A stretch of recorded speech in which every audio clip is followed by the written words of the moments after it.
And we're on. Hello, everybody, and welcome to another. What are we at now? I guess this would be a semi-annual fundraiser. Ah, shit, my own voice. Fuck that noise.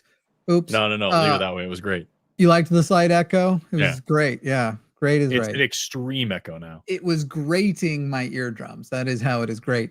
Welcome, everybody. We are here to raise money, this time for the Secular Student Alliance in our semi-annual.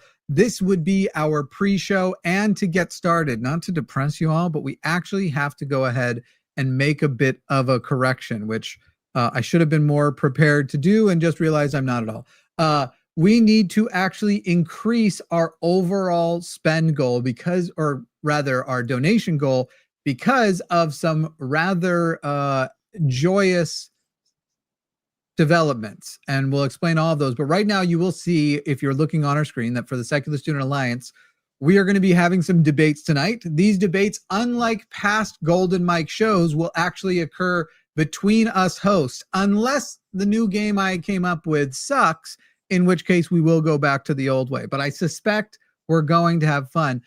We hosts are going to be debating each other, and we're going to be doing it in a way that raises money for charity, and we are going to go ahead and raise our goal now. Let me get back to where I was. Right, we had our raise goal at $30,000. We are actually going to be raising that to $50,000. Now, there's a couple of reasons for that. One, we have a 20% match up to that $50,000 coming in from the Phil Ferguson show, meaning actually if we hit $50,000, it will become $60,000. So we'll be able to basically anything you donate tonight, if you donate, and tomorrow's the main event, today is still kind of the pre-show, but if you donate $10, your $10 donation automatically becomes $12. If you donate $100, it's going to become $120. And when I say automatically, I more mean this is how it is going to work because of that price match. So if we get the full $50,000, we're getting an additional $10,000, making the total amount raised $60,000. But on top of that, we've got a little bit extra. Now, these funds we're not going to get to start touching until tomorrow, but tomorrow's event will also have challenges. And during each challenge hour, we're going to, if we hit certain numbers, we're going to unlock an additional $1,000. This is coming by what I think they said is a board match. Essentially, we are going to have another $8,000 of matching funds coming in tomorrow, $1,000 at a time if we hit these challenges, which if you do all the math, I know it's like getting all convoluted here, but that basically means that we as a YouTube community over at The Line only need to raise $42,000 of our money. That $42,000 will become $50,000 if we hit all those challenges, and then that $50,000, $60,000. So these are our joyous developments, and we are going to go ahead. Let me go ahead and fix the goal now, because we are going to be going for that big time $50,000. Anyway, I'm Jimmy Snow. I'm here with Forrest, Valkai, and Matt Dillahunty. How are the two of you doing while I fix all this? Why don't we get a little chatsky going? I'm all right. That's good. Big day tomorrow. No Kings. La la la la la. Yeah, I was going to go, and I was going to protest early and then come back in time to do the fundraiser. And then I found out the Austin one doesn't start till 2, and I'm on at 3. And it's like, even if I went there early, even if I went there to take pictures, both things are important. Yeah. And I'll be here for this.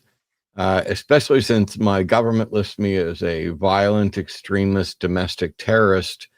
And I think it'd be really dumb for me to go there and wind up, arrested or dead, only to then miss the Secular Student Alliance fundraiser. So here I am. Yeah. I will be there because I may be on a list, but at least I'm not on the fucking Epstein list. That's true. That's always nice. And Forrest a better person than I am. That was the real message. That is also true. Yes. I didn't want anyone to bring it up because now someone's gonna start comparing me, and that's not gonna go good. It's all terrible. By the way, we are so far already in just our little pre-show efforts. Now today's the big pre-show. It's like the real pre-show, but we've been having pre-shows. We've already raised $8,511. So just to give you kind of an idea of things that are going on, as we mentioned, here is that 20% match that's coming up to 10K. In other words, $50,000 will become 60,000, as well as we have another little graphic for you that is somewhere. Did it become a background or can I just play it? Yeah. As well as we have some goals ourselves. If we raise $25,000, which we're like 15-ish away, 17-ish away from right now, we're going to be releasing a Zerba Monad shirt and selling that for the month of November. We will be selling it close to cost. It'll be like $20.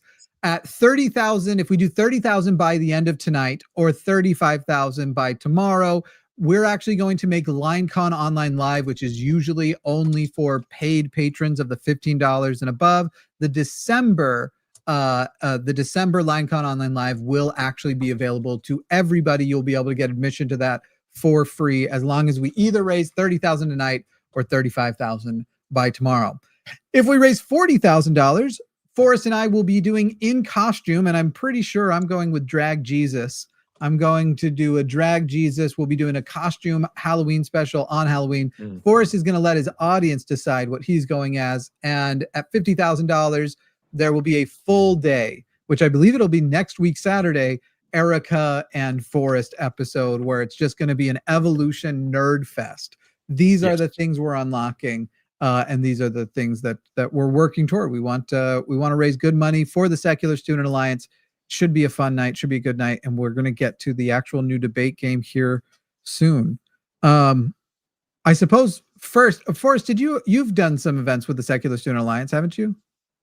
I did their the fall conference thing, summer conference. I did the summer conference this year. I went to Cincinnati and gave a speech to them there. So yes, I've done that thing with the Secular Student Alliance. I don't think I've ever done anything else though.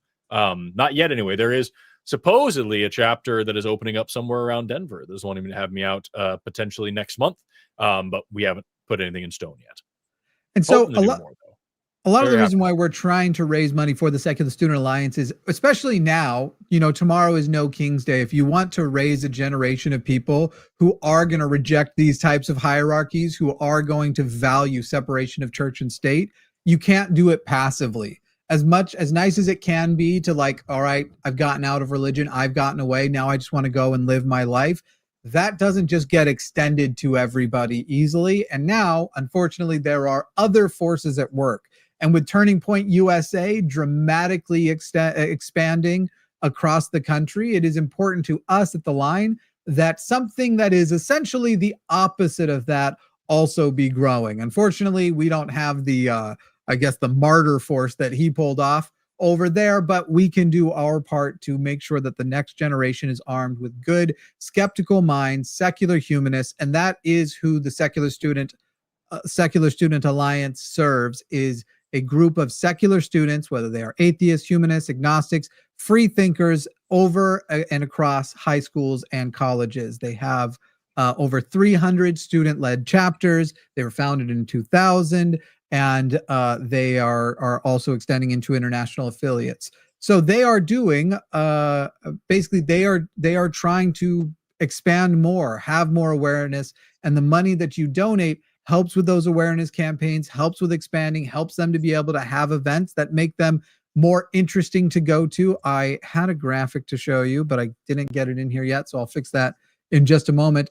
And they're also doing something awesome. We will have the instructions of how to do this tomorrow in the thing. But anybody who sends them a screenshot, I don't even know how. There's a formula. If anybody who donates any amount of money, you'll be able to fill out a form, and they will mail you a sticker pack, essentially of stickers that you can use to advertise and show off and raise awareness locally. And I have a photo of the stickers in question, but I need to fix it to upload them.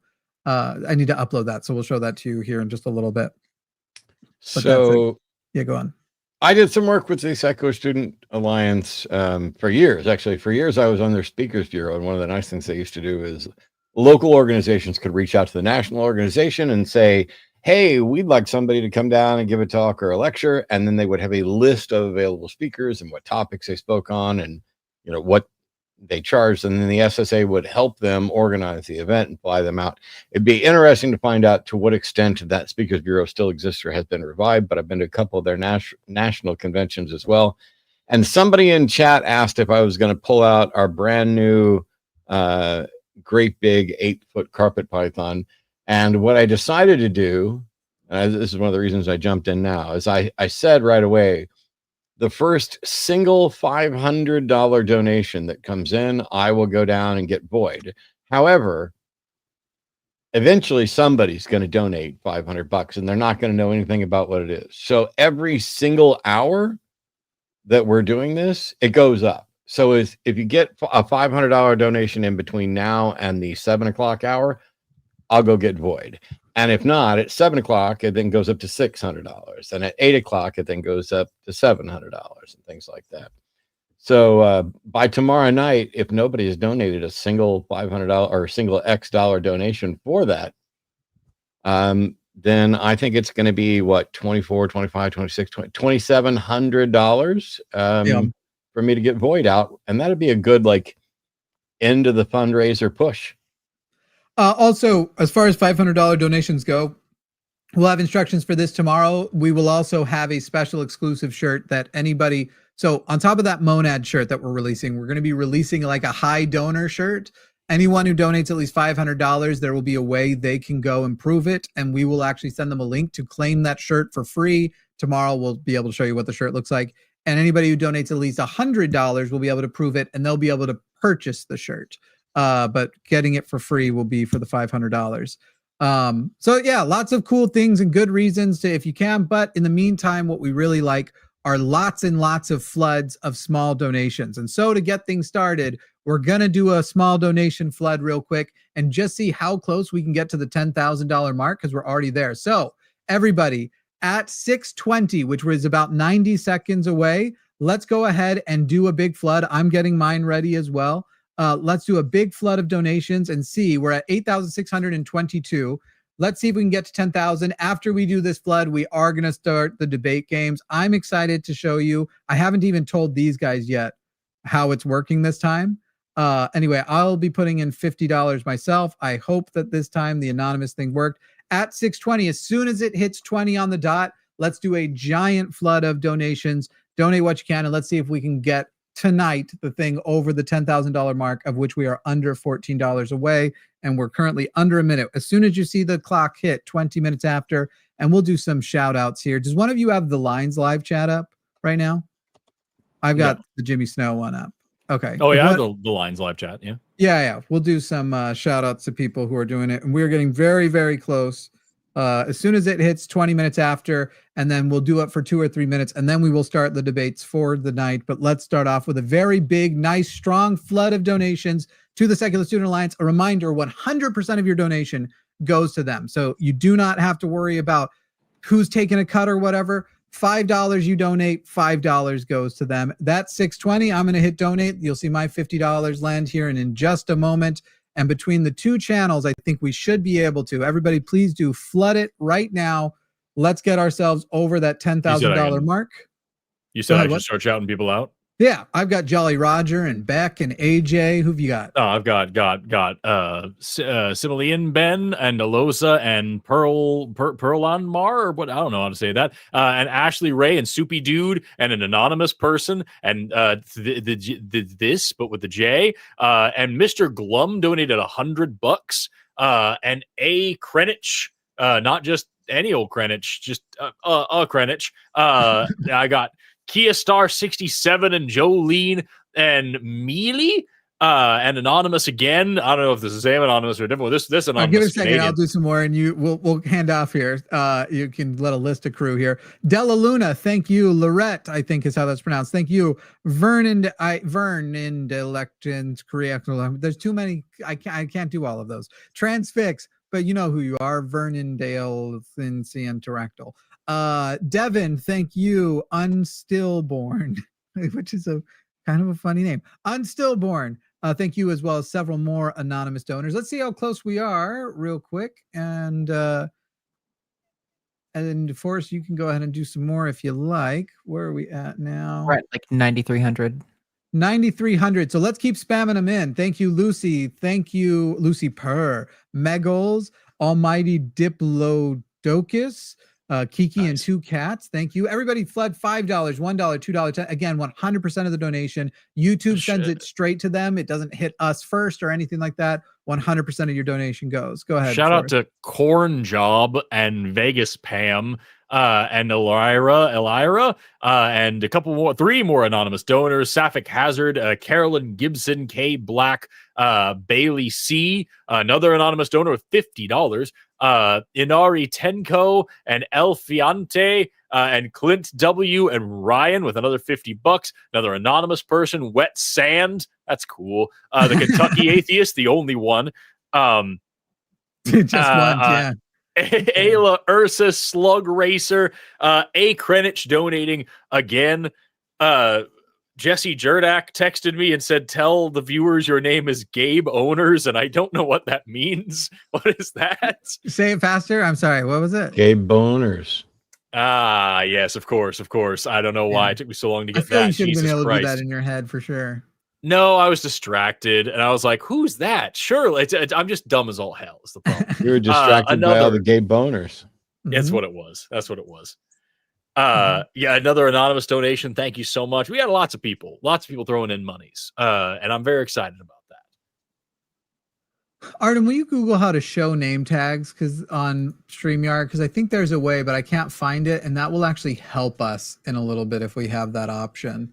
All right, where are we at right now? We are at 9,500 on the dot. So if somebody wanted to throw in $500 right this second and get the snake unlock, we would be able to break that 10K goal right this very, very moment. Looks like we're out now 480 off from 10K. Thank you to Yoru, Nathan, Mr. Adam, and Quantum Chaos as well, y'all, for your donations. This episode is going out to 2 channels at the same time right now. We are over on The Line, and we are over on Jimmy Snow and The Line, which is a different thing, much more politically themed show. A channel over there is what we do. It's like another thing. And at some point we're gonna bully. I told Justin if he feels like joining at some point, he'd be welcome to. I'd even be very happy to give him my slots specifically, but we'll see what happens. Thank you to Trans Dreamland. I don't know if that was on your end or mine. I think that's yours actually. Justin can almost always have my slot, but I'd rather he take your slot because then I get to do another show with Justin. Yeah, I also feel that way. I love talking about Matt's slot. Justin's cool. Yep. Let's all talk about. I heard you guys did an entire show about my slot sometime, but we took it offline. Maybe if they donate like $15,000, you will repost or recreate that video. Who knows? I don't know if I know to what you're referring. Thank you, Floby1 Kenobi and Bobby Fletcher as well. And Rodney, thank you very much. Yeah, we're close. Like we could definitely get there. We could do it. All we need is a little willpower, but more than that, we more specifically need cash. Money. Yeah, $375. We should play. A How game much does your power cost? All right, I'm an anonymous donor on this side just donated $500. 500. That's us. They got it in before the hour, so I have to go down and get Void. Cool. Yep. I'll wait to explain the debate rules tonight because we'll wait for Matt's Void. Fun. Is he gonna pull the Void from the slot? Who knows? The countdown that we have in it probably would go over top, right? This is. We need timers. Everybody tonight. You got something to write with tonight too, right? I've got my whiteboard as usual. Unless you need something more substantial. Good enough. Arden, you'll probably want a blank spreadsheet or to use the one that I sent you. The one. Yeah, I shared the spreadsheet with the debate menu on it tonight. Yeah, I'm pretty proud of this. I think it's going to be fun. It's going to be funny. It's going to be a lot of 1v1s for the record. There will be some refereeing by the third person. I'm hoping I get voted out every time and that I am never the referee. You know what I'm going to do for the moment is while Matt's doing that, I'll go ahead and get a live chat, and just to make it more interesting, we'll do a poll. What should be the first debate topic, and I'm gonna give you 4 options, and y'all can decide. Your options are Stephen Miller's best feature.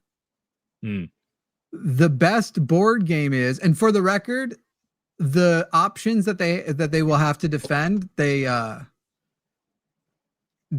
those are also chosen. So don't worry, they're not going to get to decide what that. You must spend $2,000 a year on ... and your new podcast host is, and I'm not going to tell anybody what the actual options on these things are. I'm going to put this over on. Why is it not letting me poll? Oh, that one's too long. 2K I could do. There we go. This is going over to my channel right now. Jimmy Snow will do a future poll on the other one. Sorry, people. There's we can only poll on one at a time. You guys are gonna have to pick. And again, what they will actually be defending won't be their choice. We'll be talking about that here in a minute. Let's see. Let me find. That is a big boy or girl. This is Void. She's a big girl. She is a little overweight. She is both the longest and heaviest snake in our collection right now. She is a Brettles carpet python. Is several years old.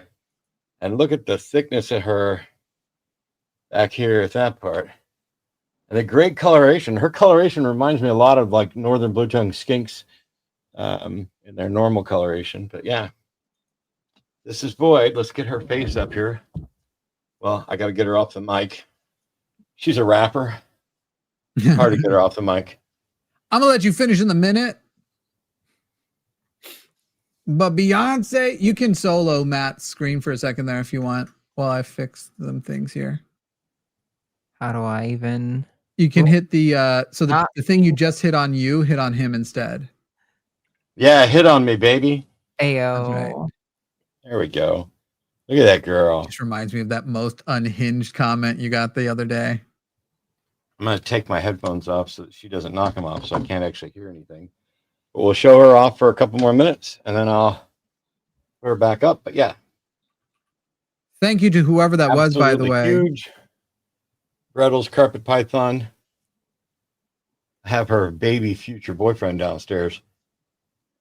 It was a stonewashed weird hypo. A lot of arranged marriages in the herp community. Mm-hmm. Looks almost like 2 snakes.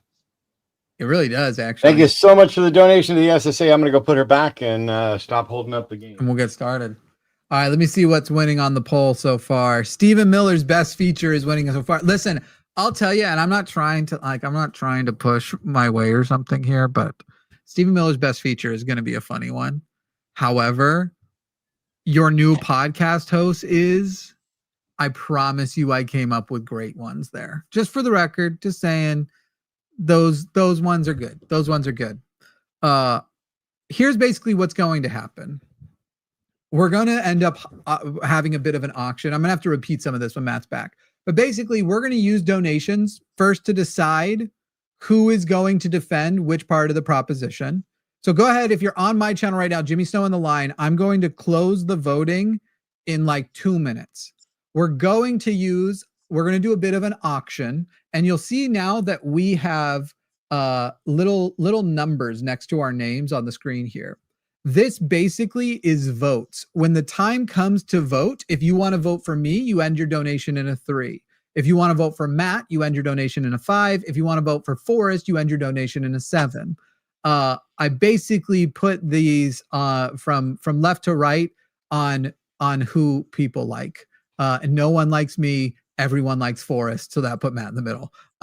Basically, Forrest at $7 is the hardest one to get votes, but also he's the one who claims like he's the one who would want that position, because then there's no asterisk next to his name if he wins anything.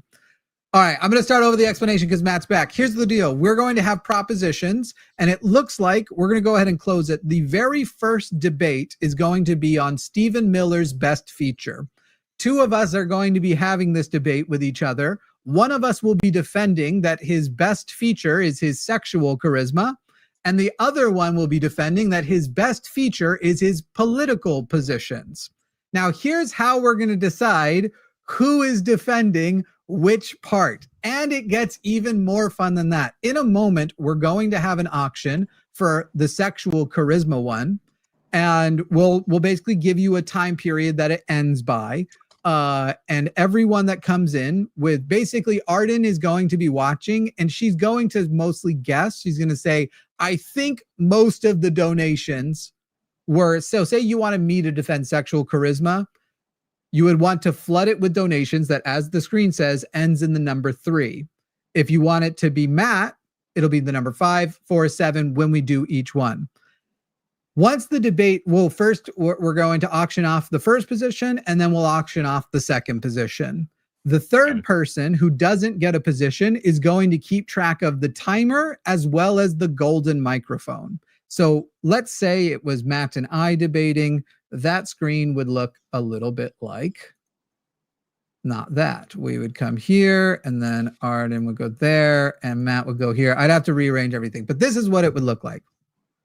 And Forrest would be down there in the center, and he's going to have a 6-minute timer. Once the debate begins, whoever has the host 1 position, whoever has position 1, will begin defending their position. Every time we pass an additional $100 mark of donations, the microphone gets moved to the other person. So right now it's on me. If we passed a $100 mark, Arden will move it to the other one, and Forrest will say, oh, it's a switch. Forrest is also going to tell us when there is 4 minutes left, 2 minutes left, 1 minute left, and 0. Basically, you're basically just with the stopwatch, you're going to figure that out. So basically, there's a bunch of things happening. The golden microphone is still active, and we as debaters will have to do our best, because in this situation, I might end up with only 30 seconds or so to defend Stephen Miller's sexual charisma, while Matt might get a whole 5.5 minutes to defend his political positions as being his best feature. That is how tonight's thing's going to go. We have a whole menu of debates. The first one that won was the Stephen Miller sexual charisma one. Where did I go? I'm just going to point that for a second. So it's Mike switch at 100. And then what's the timer on the debates? Like how long? 6-minute Just debates. the whole and we'll remind 6 you minute each time. debates. Yeah. I am going to fuck this up. Yep. It's going to be chaotic and terrible. And we're the line. So let's start the bidding at which one of us, a reminder if you want, and let's put this back in order by which one of us would you like to defend that Stephen Miller's best feature is sexual charisma. You can begin the voting as soon as the clock hits 6:35, and we will go until 6:37. So 37 after. If you want it to be me, send a donation ending with 3, Matt with 5, Forrest with 7. Donate now. Mm-hmm. Yes, thank you, Austin Liberal. And we're the line. It is going to be chaotic. Start your donations now-ish. It's just about the time. We'll end it at 7, and whoever has the most donations, based on looking at the chat, we will be the person who is going to defend that position. So it looks like so far I am the one starting with the so far we have 1 vote for me for the sexual charisma one. We've got another. Okay, this is already a little bit backfiring because I'm immediately getting sexual charisma, which is wild. That's strange that it people would be over here donating whole numbers. They don't even care what's happening. They're like, we want the only, okay, we've got a couple for, I'm looking right now. You have, again, only until the clock hits 37. So get it in quick. Right now, it looks like Matt and I are tied for defending the sexual charisma. We've got 2 votes for Jimmy and 1 for me over here. And 1 for Matt. I've got both up, luckily. I've got both chats up. That's another one on me. That's another one on Matt. Matt and I still tied again. End your donation with a 3. I can't believe that people are even debating this. When it comes to debating sexual charisma, there's only one choice. Mm-hmm. I wish I knew how that was going to end. I wish you'd just stop pretending and acknowledge that I should be the one to defend. Yeah. Whereas I think I least want to defend it. And I feel that you guys are doing it to me because I'm the queer man. I think that's what it is, and that this is actually a method of oppressing my queerness. Let's see. It looks like True. now Forrest does have another vote for the sexual charisma. We are getting close in on here. People flood it, by the way. The whole idea is to flood this with donations and it be fun. I think right now, Arden, by your estimate, who's winning, Matt or myself? I've got 1, 2. On this end, you and Forrest both have 2 votes, so no winner yet. Oh, you're not. I've got both chats up. I don't have a. I can only 3. look at my chat on my phone right now because it's not working on my other computer, so I can only look at one chat. We've got 3. It looks like votes for all of Matt us over here. just got to 4 between all of them. And we are at 37. So Matt, right at the end, Matt will be taking on the proposition and got up to 5. Matt will be defending the sexual charisma of Stephen Miller when the debate starts. Now, Nice. starting at 6:38 to 6:40, so you'll have 2 minutes. At 6:40, we will cut off voting. You now need to just vote between myself and Forrest. I'll move us over here. End your donation in a 3 or a Shuffle us 7 around. based on who do you want to defend, that it is in fact his political positions that are his best feature. Go, and you will begin that in just a moment. You will either need to have your donation end in $3 or $7 on the basis, do you want Matt and I to debate, or do you want Forrest and I to, or Forrest and Matt to debate on Stephen Miller's best feature? As soon as the clock hits 38, we begin. I should get a regular clock up. This would be easier to see. Has it hit it yet? Yes. Now go ahead. Who is debating Matt? Give $3 or $7. So far, I am winning. Thank you, Fuzzy Logic, with 1 vote. Go ahead and flood those donations in. And by the way, I know which one we're doing next because I feel people will have much stronger feelings about the new podcast host debate, which will be after this one. Right now, Forrest and I tied. Now I've taken the edge. Stephen Miller ahead. Now we're tied again. Remember, you have until one the vote clock for both hits of us 40. on this side. Yep, I see. Now I am 2 ahead, 3 ahead. Excellent. People really Excellent. want. Excellent. Hey guys, if you make Forrest do it by starting at a minimum of $7, we'll also make even more money. I am now 4 ahead, 5 ahead. Okay, thank you, John. I thought John Gleason also wants you to donate. Yeah, that's great. Yeah, actually, yep, John. I really thought we were close. Wild. I would have, that's interesting. We only have until the clock hits 6:40. Until the clock hits 6:40. Somebody Looks else like donated $5 to get Matt to donate Matt. to That's debate good. himself. I think I'm still 4 ahead of Forrest. Now I'm only 3 ahead of Forrest, except for Chrissy just got me back to 4 ahead of Forrest. Let's see what happens here. My camera quality looks bad suddenly. It looks good on my end. I don't know what to say. That's another one for Forrest. John being very much a both sides are a problem kind of guy. There we go. Thank you, John. That is better. Fence sitter. Yes, very centrist, and I appreciate that. That's what I appreciate about you.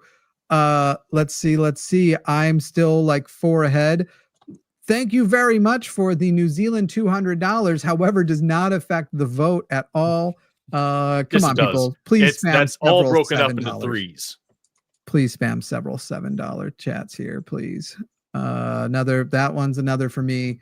And that's it. All right. I will be donating, or I will be debating Matt Dillahunty on whether or not Stephen Miller, Arden, would you get a photo of Stephen Miller real quick ready so we can just have that and put that up and make sure people know who we're talking about here?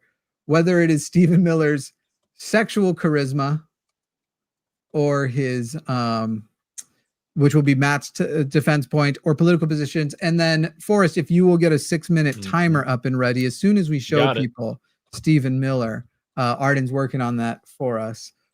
We should be. And I've got a calculator. Am I looking blurred? Anybody else? I can only see the donations here on YouTube or on the line channel. Did I pull them up on your channel too? I've got like a whole double split screen over here where I have the live chat from both going at the same time. I'm not sure how to get the picture of him in because I would put it in as an overlay, but if we put it up, it would get rid of the mics, I think. So if we do a media asset and you said as an overlay, well, just for a moment, we're not going to do it the whole time. I just want to show people a picture of Stephen Miller. But yeah, just for a momentary overlay is fine. Okay. This is the only JPEG that could come off of Google. All the others were WebP files that wouldn't fit in. So it's Ugh. it's Yeah, so horrible. this but the pixelation does not help. But What a what does? wretched- What would help? The witness protection program would add enough pixelization to make it better. We'd all be much, much happier. All right, let me go ahead and get the donation thing up. So, Arden, you are going to be watching. Now, every time we're going to make it very, very simple. Every time we break another $100, whoever's talking, and we're not going to worry about the whole thing of like, okay, but if someone donates 200, does it go back or whatever? Anytime there's a significant change, the mic moves where we are. So right now we're at $10,607. As soon as the 6 end changes, Arden is going to move the mic to the other individual. Do you want to test how our mics look right now? Make sure that the graphics are good to go. yeah, I was also gonna say, let me go grab my iPad because then I think I could actually watch both chats. I could put Okay. the other chat up on that. So Yeah, we can give you a moment. So that's Matt and I will be debating Stephen Miller's best feature for 6 minutes. And if you would like, basically, Matt will get to begin. And if you would like to stop Matt's argument and hear from me about why his political positions are his best feature, you will do so. And then at the end, we'll do a little poll on who won the debate, and we'll let the referee pick a winner or something, I guess. And then we're going to move on to the next one. Let me go ahead, and while she's doing that, I will announce the next one. The debate after this one will be, you are starting a new podcast. You must do 100 episodes of an hour long, and your podcast co-host will be either Ken Ham or Kent Hovind. So that is who we will be arguing for. Ken That'll be Ham the next one. or Kent Hovind. Yes. We will. I'm going to need y'all to donate $7 for that one because it's going to be a lot of fun for me. Well, but you haven't. Which one are you wanting? $7. Which podcast co-host? Give me some time to think about it because I think want I to already know. They're both already pretty know. bad. They're both god awful. They're both Just pretty much fucking the worst. abysmal. Yeah. People, debaters, everything. By the way, if people want Only to one of send them in, beats their wife, as far as I know. you can in live chat if you like. You know what's funny is I don't even know which one, and I fully would believe it could be either of them. Right? Spare the rod. Let's spoil see. the wife. That's right. That's what I heard anyway. We're just waiting for Arden to get back here. Okay, I'm Arden back. is back. Excellent. Look, I always have the golden microphone. I'm going to order this off Amazon so that if you try to take it away from me, I can just hold it up. Cheat face, McGee. Did you see how your green screen ruined it? It's a platinum microphone now. Well, it's actually that pretty close to that color. They had more yellow gold ones, but not in that. Oh, there's some. There's a 4-pack of them, Jimmy. There's a 4-pack that can get here tomorrow for $20. This is my new set piece that I'm very proud of. We're living in the future. I actually want to do a set that's just old antique phones for the Colin shows one day. So basically, you took my red phone for the hang up and decided to just go older, making me feel younger. Thank you. I wish it was older, because here's the funny thing. This isn't a real rotary. They're just buttons. Oh, you fraud. Not only did I grow up with a real rotary, but one of my grandmothers had this plastic thing that looked like a wing with a ball on the end, and you use that to dial so that you didn't have to put your finger in the circle. You use that thing to dial. For the germaphobes. All right, Forrest, you are going to have a 6-minute timer ready for the two of us. Is that, have you achieved this? Yes, I have it over here. Excellent. And when you say go, Matt will begin defending the sexual charisma as Stephen Miller's best feature. And a reminder to the people watching, if you would like it to change over to that I should be defending that his best feature is political opinions, we need to merely change the third number. Right now we're at 10,612. That needs to go up. Every time we break at least $100 mark, the mic will move. Whoever is talking must shut up. Forrest will let us know the mic has moved, and the other person will begin talking. So you can definitely I'm less nervous because I had a calculator pulled up. I forgot I've got the donation counter over here. Okay, yeah. Now I'm totally ready. Yes. All right, good enough. All right. You go ahead and let Matt know when to begin, Forrest, anytime you're ready. All right. On your mark, get set, go. Ladies and gentlemen, I'd like to thank you for coming to this debate and for donating to the Secular Student Alliance. Today, I'm here to defend the notion that Stephen Miller's best feature is his sexual charisma.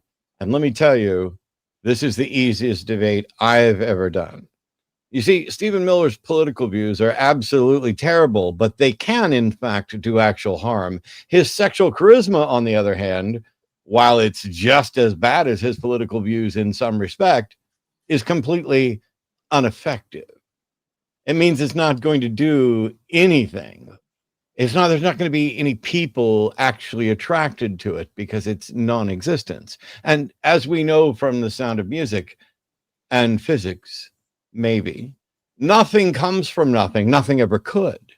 And with no riz, there can be no harm.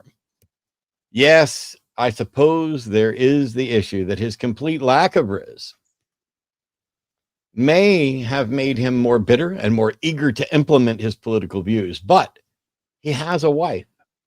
And even though she's definitely cucking him with, I think, Elon Musk, he, like other uglier than homemade sin individuals, is able to maintain the illusion that he's hot and that he has riz. And so other women are not at risk as they would be if he actually had sexual charisma. So at a minimum, his inner self is so hideous that his outer self, despite being similarly hideous, wins by default. His riz, his sexual charisma, attracts both incels as well as women, which does tend to give MAGA some power, but it's power that might be susceptible to a really good shower and a few minutes with the guys from Queer Eye conducting a makeover. Stephen Miller, if he became the key sex symbol for the entire Republican Party, I think would exterminate them. I would like to appeal to your actual logic and reason, people here, because logic and reason is what we're here for. And while my opponent wants to pretend there's no sexual presence at all in some way, let's be clear, his wife is a solid 9. He did it with something. So what I'm here to appeal to you is your reason.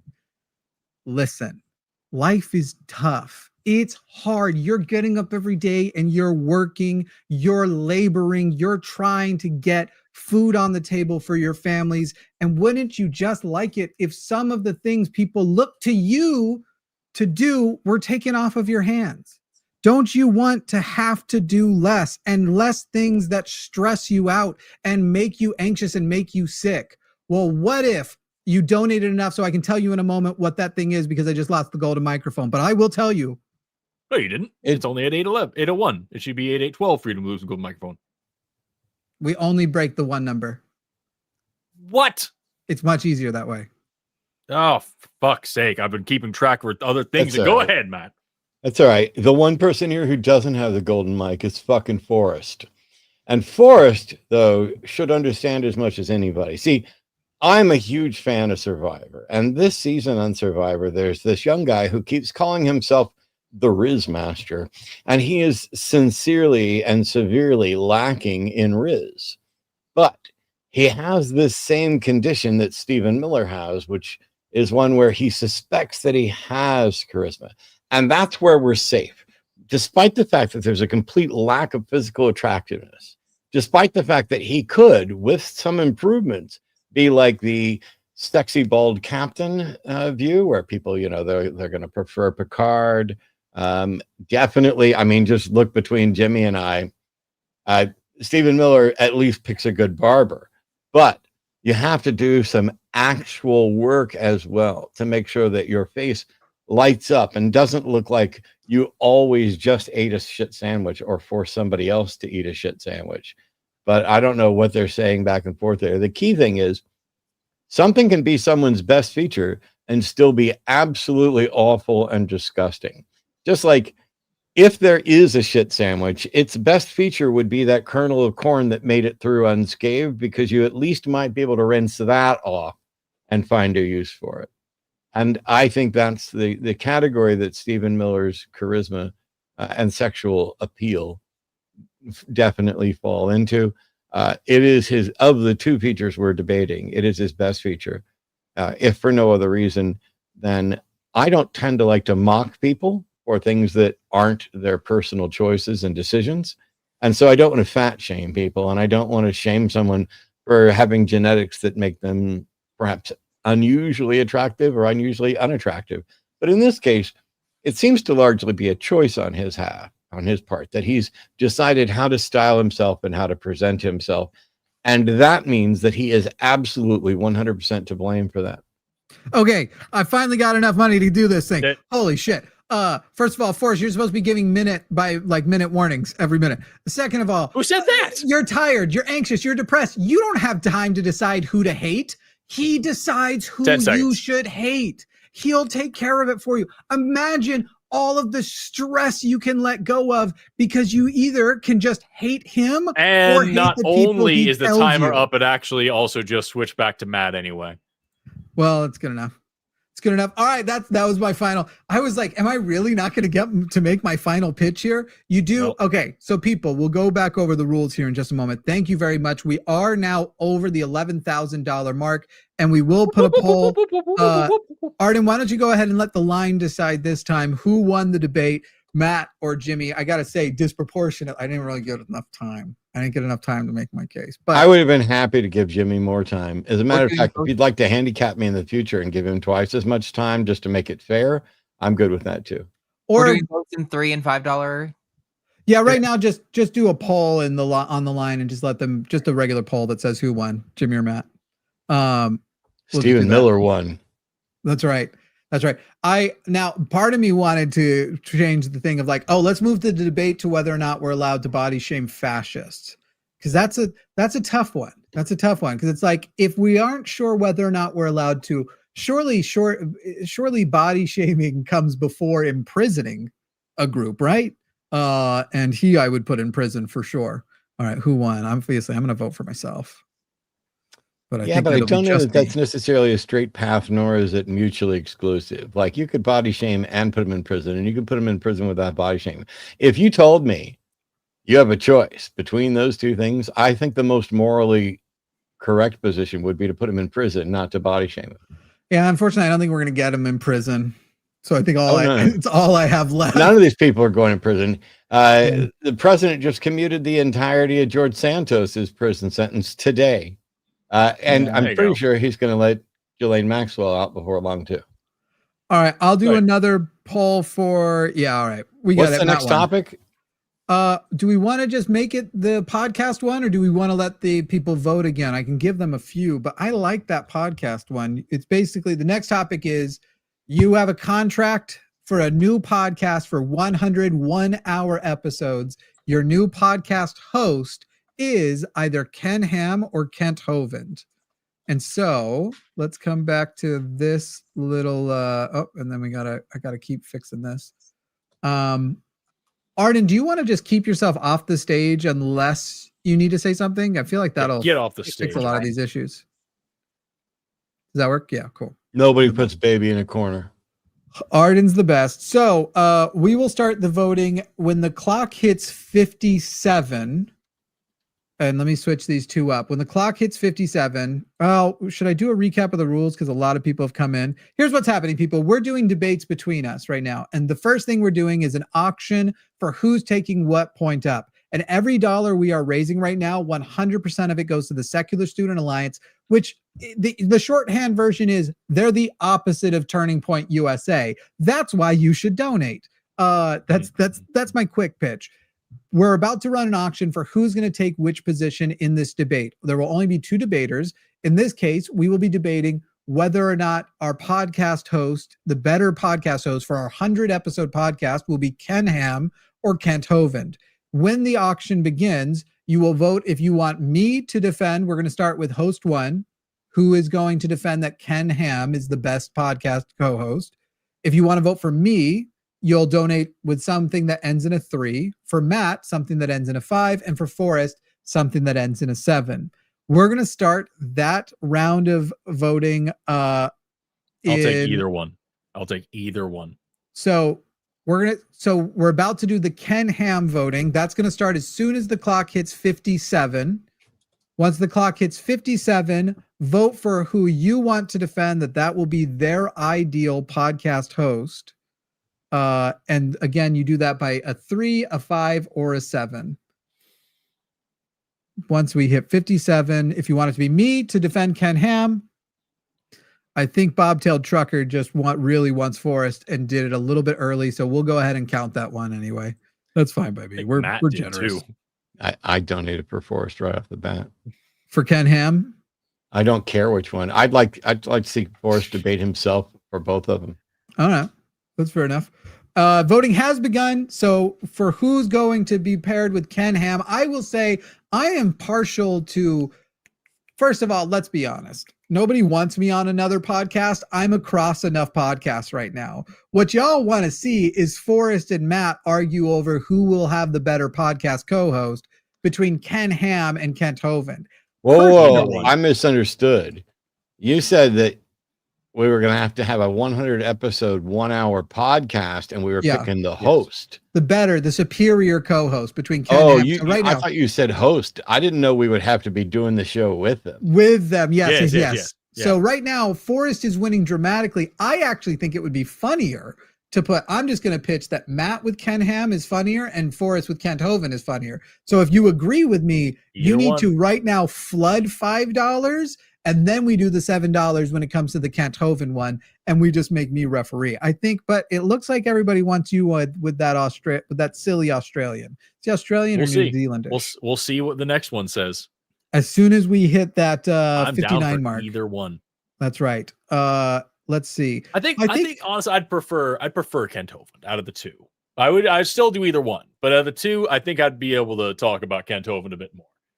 You know what? I think we're also going to add another rule tonight. And I just thought of this, but go ahead. Right now, Forrest is definitely still winning on the Ken Ham end, but not as much by, I don't have to start counting yet by how much. If you spammed it right now at 59, we would do it. Okay. 59.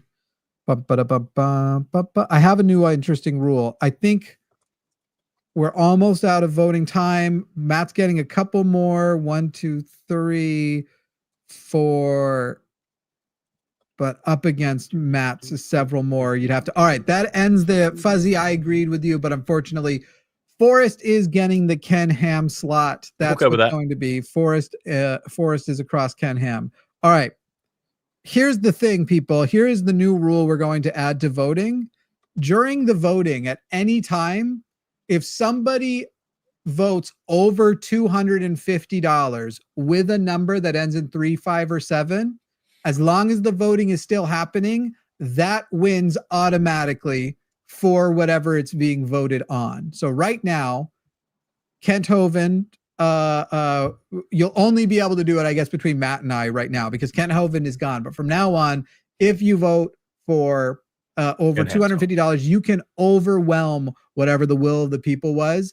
And as long as it's at least $250, which obviously we're doing for charity reasons, making it so high, you can basically pick, and it's whoever does it first. So if 2 people do it back to back and they have conflicting ones, sorry, the one who hits our feed first is the one that goes that's going in. But you're going to be Ken Ham starting at 7:01, which will be in a moment. If you want Matt to win, it's going to be $5, and Matt will have to defend a better podcast with him and Kent Hovind, or me to win a podcast with myself and Kent Hovind. As soon as the clock hit 7:01, and then we'll go through 7:03, that debate will happen. So you're going to want to spam $5 donations if you want it to be Matt versus Forrest, or $3 donations, or ending in 3 if you want it to be myself versus Forrest. Here we go. It's getting very, very close. Here I go working on my. Definitely spam those. I don't think you people actually want me. I think we all know it'll be funnier to the point that I'm willing to make. Jimmy. I'm willing to make trust me. $3. You want Jimmy to defend this, not me. I'm looking forward to how you would decide Kent Hovind of all people. We have begun. Somebody donated $21, which is not one of the votes. So right now, either $3 or $5. Do you want myself or Matt? who is going to be having that debate. Everybody donate $3. Get Jimmy in here on the cheap. Get him in here on the cheap. Make him work his ass off. There we go. $3. Two votes for me, $13. one for you so far. Okay, we are tied. I'm ahead by one. I can't imagine. I don't know who you people are that think that this will be funnier at all. I don't get it at all. But that's right. You don't get humor. You don't understand why I know it's going to be funnier. I don't get it at all. I am not a funny man. Ask Arden. She'll know. She'll tell you. Let's see. It looks like we're now back to tied. Now Matt is ahead by one, or we're tied. You're definitely at least ahead by one now. Now I think we're tied again. There you go. Give it to Jimmy. Get those votes in for Jimmy. There's another 3-pound vote. I'm gonna fully cheat here. Continue. You're gonna claim that 3 pounds is $5? No. I'm gonna donate. I'm gonna donate $5. Oh wow! Get that in fast enough. See, Jimmy's trying to cheat because he's afraid. That's true. That's definitely true. I'm okay. You are the for a second. I was like, shit. Wait, did I just vote for myself by accident? As soon as we hit the 3, it's pretty close. We're gonna have to count them up here in a moment. Spam the $3 or the $5 if you want it. Forrest versus me, or Matt versus Forrest on Ham versus Hoven. That's another vote for Matt. I think Matt is edging this out. As soon as the clock hits 7:03, we are calling it good. The $3 Canadian does count. Yeah, as long as it says 3.00. Because I don't think any of those other countries where it gets wild. Okay, almost tied up, but then we got 2 in there. Good. And that's 7:03. So we are locked there. I'm going to quick count. I'm going to lock that at Damien. So Matt has 1, 2, 3, 4, 5, 6, 7, 8 votes. And on that one, 9, 10, 11, 12, 13 on this one. Whereas I have 1, 2, 3, 4, 5, 6, 7, I think 8. Whoops, 8, 9. Oh yeah. You won by like 4, 10. We won by like 3. All right, excellent, everybody. So now here's what happens next. Matt will be defending that his podcast, co-hosted by Ken Ham, is the superiorly co-hosted, that his co-host is the superior to Forrest's new 100 episode podcast, which will feature, let me switch these up, which will feature Kent Hovind, Ken Ham and Kent Hovind. Sorry, I just flipped it. Forrest, you have Ken Ham. Matt has Kent Hovind. They will be going for 6 minutes. Forrest will get to begin his defense. And if you want the mic to move, if you look at the amount of money that we've raised, you just have to change the number in the hundreds slot. So right now we are at 11,375. So as soon as that hits 4, I will tell that person to shut up and we will move to the other one, because I will be refereeing, as well as I will be giving some countdown, sort of a heads up. Well, I'll let them know when they're at 2 minutes left, whatever, reasonable amounts of time. So, gentlemen, Forrest, are you ready to begin? I am ready. People, get your donations ready, and we are going to get going, starting right now. Please tell us the name of your new podcast with Forrest and Ken Ham. Let me begin with this. Think about who Ken Ham and Kent Hovind really are for a moment. Ken Ham, a man who runs a multi-million-dollar multinational cult, encouraging people to believe every literal word of the Bible exactly as it is written, but only the version that they like and only the interpretation they like. And that is the primary source of truth. A man who earned a bachelor's degree in applied science and I believe a teaching certificate from an accredited university, and doesn't remember a single goddamn thing that he learned during that time. A man who could, if pressured, actually define the terms that he was talking about, if not poorly. On the other hand, you've got Kent Hovind, who is an outdated wife-beating racist who hasn't changed his terrible arguments in the past 30 years and is so desperate just to remain halfway relevant that he makes his entire career just rage-baiting atheists on the internet to try to get somebody to make a response video about him. It's just not going to be as good of a podcast. It's not going to be nearly as good of a watch. Meanwhile, with Ken Ham, all we have to do is get him to grapple with the history of the Bible, or better, the history of his own religion. I'm going to show you right here my screen there. I hope you can see this is a short on YouTube here. Shut up, Forrest. Go ahead, man. We have moved the microphone, and I'd like to say that I thought Forrest made a valiant attempt at something that seems to be impossible. You see, the reason that Kent Hovind would be a much better podcast co-host, the reasons are many. In fact, first of all, he's a doctor. Now, yes, he got his doctorate from Patriot University, which means he's also a patriot. He's also been accused and or convicted of, I don't recall which one, of domestic violence. And he was sentenced to 10 years in prison for tax evasion.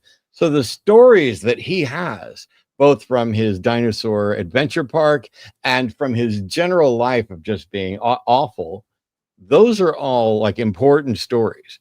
That is a source of much amusement. And unlike Ken Ham, he's approachable. When I went to the Ark Encounter, I asked to see Ken Ham and was not allowed to. Ken Ham would not come near me. But Kent Hovind actually actively sought me out. And Kent regularly does video production, including live video production. And what he's done as a segment on one of his shows is Whack an Atheist. And so the name of our podcast is going to be Whacking Off Atheists. Both literally and metaphorically, Kent Hovind is going to stroke the atheist's ego by being so absolutely ridiculous that the host of the show just keeps putting up softballs. Kent Hovind will say stuff. Atheists will have 3 minutes. epistemic orgasms and real orgasms from getting whacked off regularly by Kent Hovind. There's still, it hasn't moved yet. You got to keep going. Well, I could keep going. I don't know what else there is to say about the man and why he'd be the best co-host, because we've listed like his entire life accomplishments, other than his son. And I would like to say that I've never met Ken Hovind in person, but I have met his son, Eric, in person. And I know that they had a falling out and Eric wanted to do a debate with me. Eric, everyone, if you're a praying person, you need to pray for Eric, because Eric's father is an evidentialist and thinks that there's evidence for Christ and anti-evolution stuff. And Eric's former best friend, Citan Bruggencate, who's no longer allowed to, actively proselytize or be an apologist by his church because of, sexual misadventures. He's a presuppositionalist. So Eric put himself in this really difficult position of being half presuppositionalist and half evidentialist. And I think that if we had Kent Hovind as my Whack Off an Atheist podcast host, we might be able to at least get his son on to either reconcile with him or to go head to head in a debate about how valuable evidence is and whether or not it's needed and whether or not there is evidence. If you don't want to see Kent Hovind whack off atheists, I don't know what's wrong with you. I mean, take a look at Ken Ham. I mean, there's only one apologist that I would pick over the two of these, and that is Banana Man himself.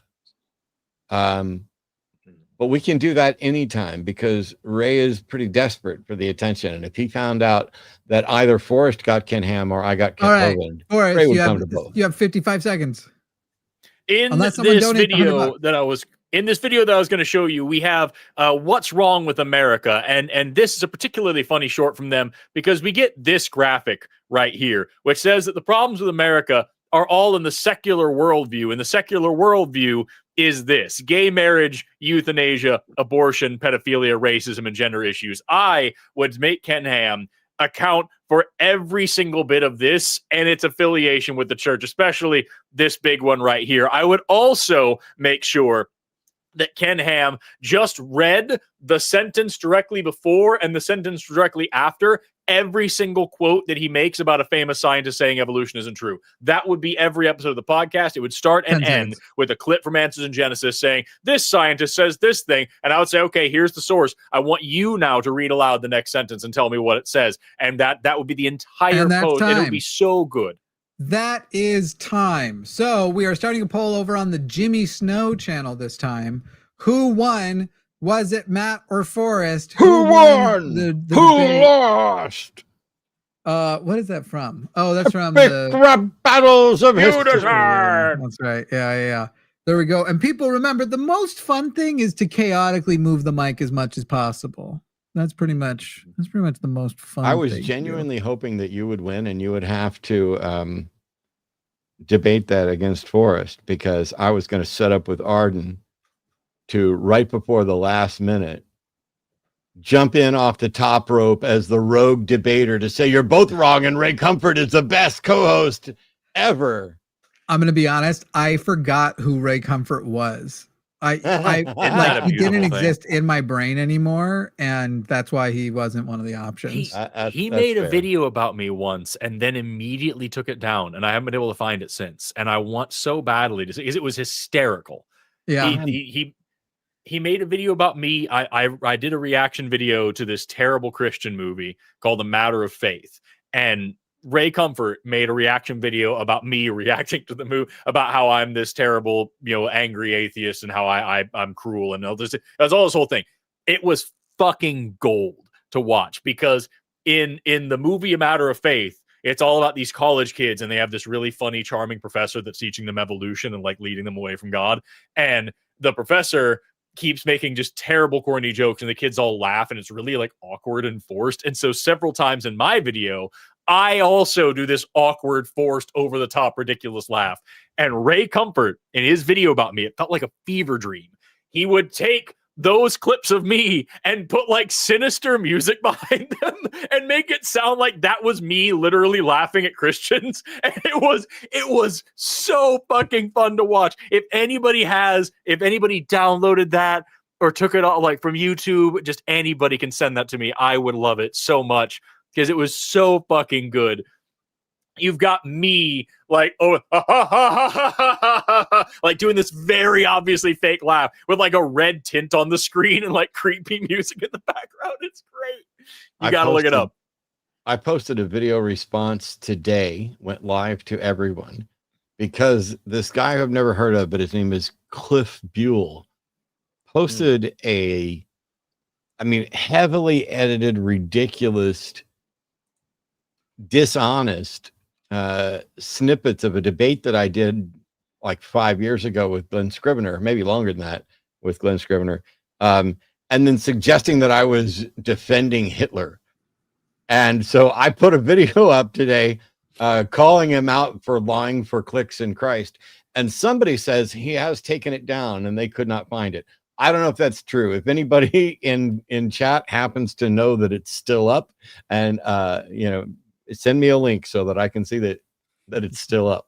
So here's what we're going to do next, people, because I think we're going to add some spice, add some fun and everything. Don't forget, when we do the next round of voting, if somebody wants to bypass it, they can merely donate $250 plus their vote dollar amount, $255, $253, and you'll be able to just choose whoever does it first. However, here's what we're going to do. If by the time I get back from using the bathroom and grabbing a snack, we have broken the $12,000 mark, which right now we are $467 away from, our next debate topic will be, you are stuck on a desert island with one book. Do you want the Bible or the Quran?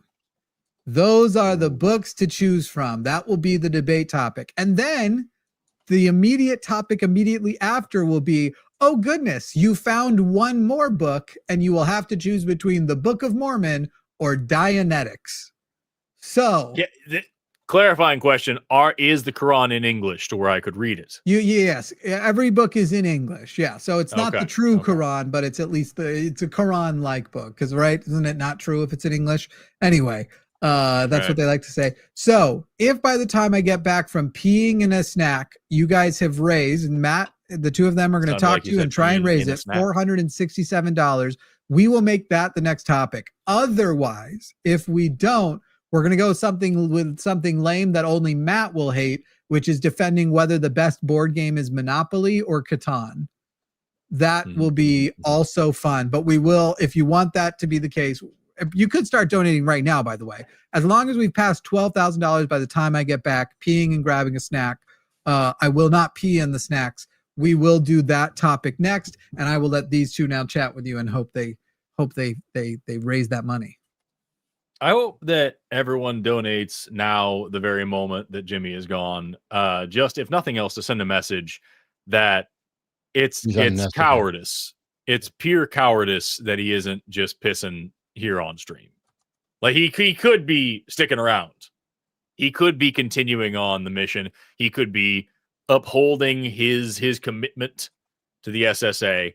But old Peepaw has got to go and relieve himself somewhere else, and I think that's shameful. I think so too. It's one of those things. There are ways that he could have done this without risking any sort of demonetization, and I think he could have gotten donations about which bottle he had to pee into. Yes. I mean, do you use a Gatorade bottle like the green Gatorade so that maybe it's kind of close? Do you use a Country Time lemonade jug? He could have done a whole 3-cup Monty, and one of them was his drinking bottle. You know what I mean? It could have been a whole thing. Get like a bottle of Dasani and then send it back to them and say, "Look, this is not." And they wouldn't have known the difference. The fact of the matter is, the man just didn't have the fortitude, the courage to bust a hot waz right here in front of all of you for your entertainment, and I think that you should hold him accountable. I think that I do too. At the end of the day, we're only $375 away from that goal, and the issue here is, you guys all know that Forrest and I always consistently make you laugh more than Jimmy, and entertain you more than Jimmy, and educate you more than Jimmy. And so what better thing could we do while he's gone than just make a quick demonstration that, yep, we can get, now we need $325. We don't know when he's coming back. You don't know Jimmy's bladder. I mean, he could get in there and pee right away and come back, or he might be gone for 5 or 10 minutes. So if you'd rather reward Jimmy for not being here, now is the time to do it. We're 200. That's 320. And also, this is also a good time to place your bets. Place your bets on Jimmy's bladder.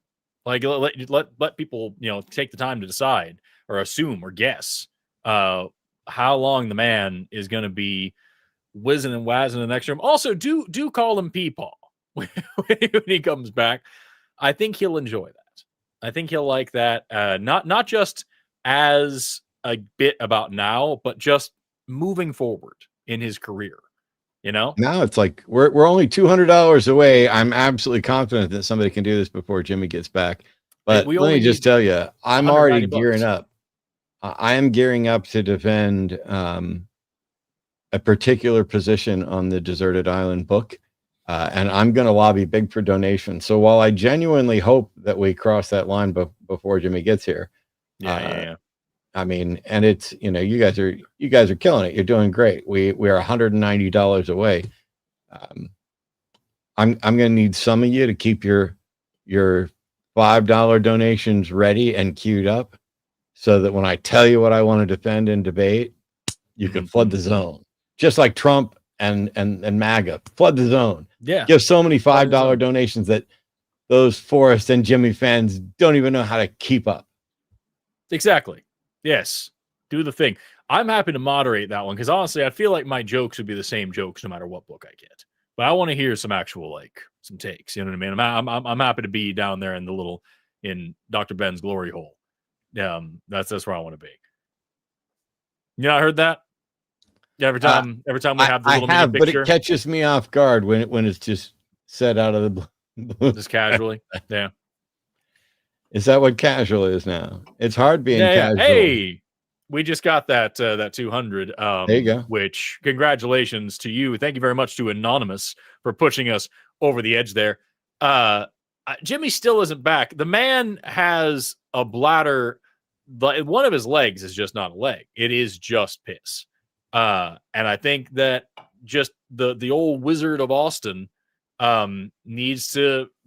You need to remember that in all of his future videos. Snacks. He's got a lot of snacks to pee in. He's got to fill up all his snacks. He's got to fill up all of his snacks with pee. And the man doesn't wash his hands. He's going to piss all over his hands, and he's going to come back here, and he's going to sit down at his desk, and he's going to start streaming again, and it's going to just like it's a normal thing to do. And you out there as the audience you're going to have to live with that. You're going to have to live knowing that that the snack pisser himself is now debating with Matt over which holy text he would like to piss in on an island. That's what a stream. What a stream. Islands, you know what? in the stream. That's what we are. Yes. Just no one in between. How can we be strong? If there's nothing else about this stream, thank you very much to Funslinger for $100 donation. If there's nothing else about this stream that you are learning, because Matt did mention that this, you and I are the most educational of the hosts, and I agree with that. I want to say that the one thing people should be learning is this is how you support charities. Just start talking about piss. Just kick somebody off. Start talking about piss. Raise money for charity. That is the way you do it. That's how you are successful on the internet. That's how to become an influencer. That's how you're going to grow your channel. I think I heard Jimmy and save lives. Yeah, I'm back. No, he is. It's so fucking disappointing. I mean, welcome back, Jimmy. We made the money. We got over the goal. Oh, hell yeah. Okay, good. I thought you were saying disappointing because we didn't make it. Good. No. No, it's disappointing that you're back. We thought we could get them to donate enough for you to not come back, but evidently your bladder encouraged people, and I'm thankful for it. Well, I will leave the stream and let them chaotically figure everything out for the rest of the night if we get to $20,000 before 8 o'clock.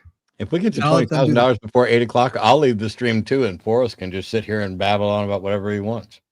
If we get that far, I'm going to go just lay down and just not do anything for the rest of the day. I guess I should give them incentive. I'm just saying, I'm very yes, do that. Call? Who will I prank call? You. If we get to 20 grand before the hour's over. Well, no, you can't prank call me. I know it's you. Oh. Forrest will start doing prank calls on his phone. Yes. Straight up old school crank yankers jokes. It'll be great. That will be I'm gonna call fucking canceled. I'm gonna call. I guess I haven't thought about that show in a while. I guess a lot of those were pretty awful. But I'm gonna call up Jesse Jerdak and ask him if his refrigerator is running here on the stream. It'll be great. I believe he is in the chat. Fuck. Yeah. I was thinking of don't listen to that. When I was a kid, I liked the idea of prank calls, but also I used to like satire, like The Onion. And now I can't stand either one of them. I've got an issue with. It's fine to have fun, but I have issues with like kind of lying and dishonesty and misinformation. And so a prank call like, is your refrigerator running? Okay.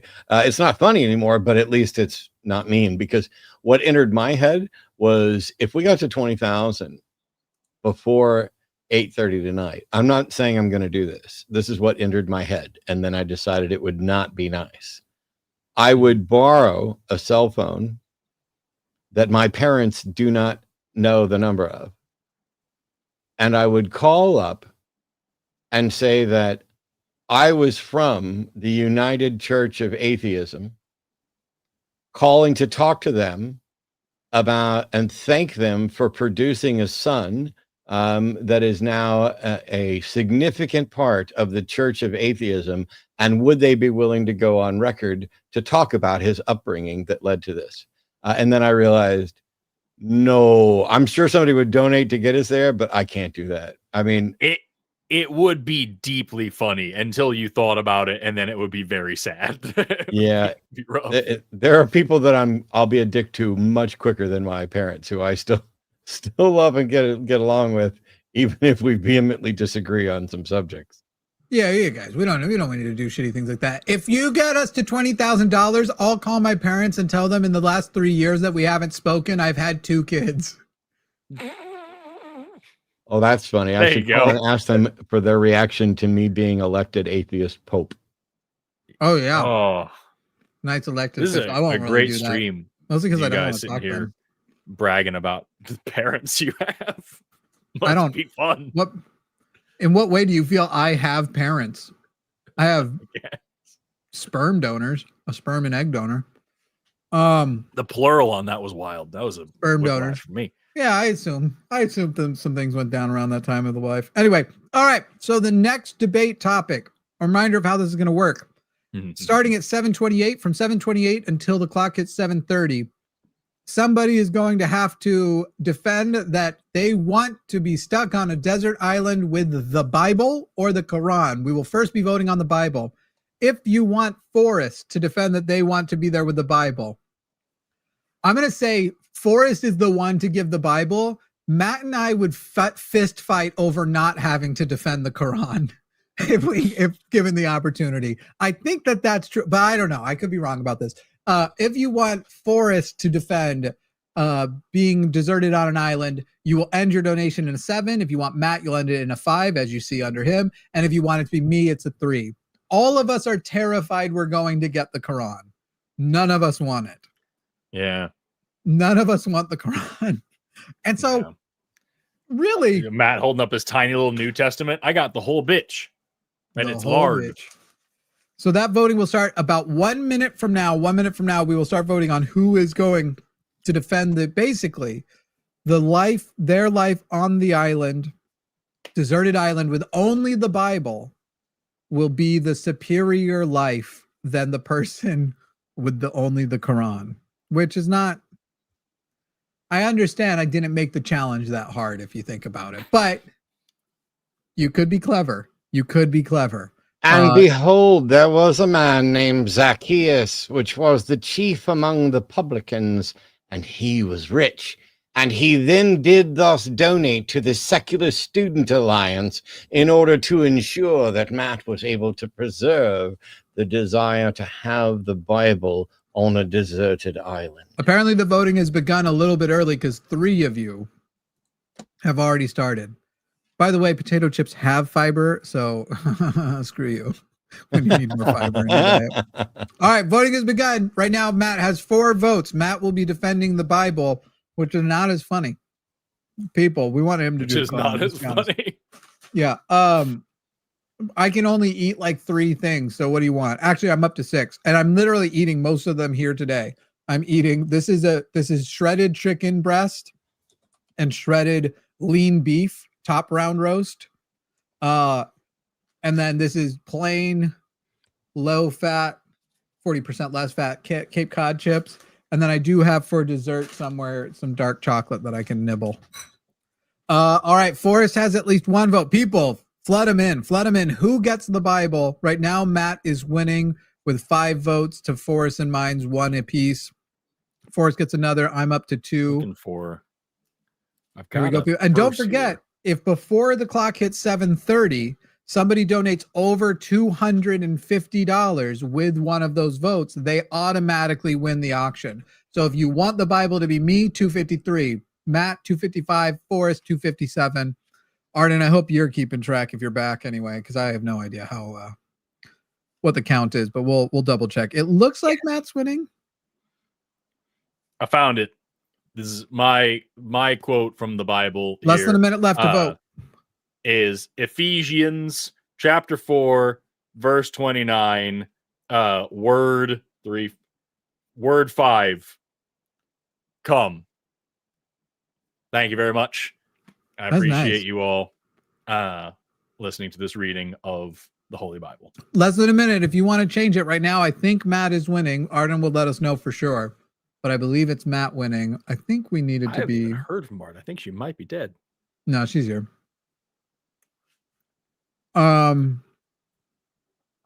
You got to flood it. Oh, we're at 7:30. All right.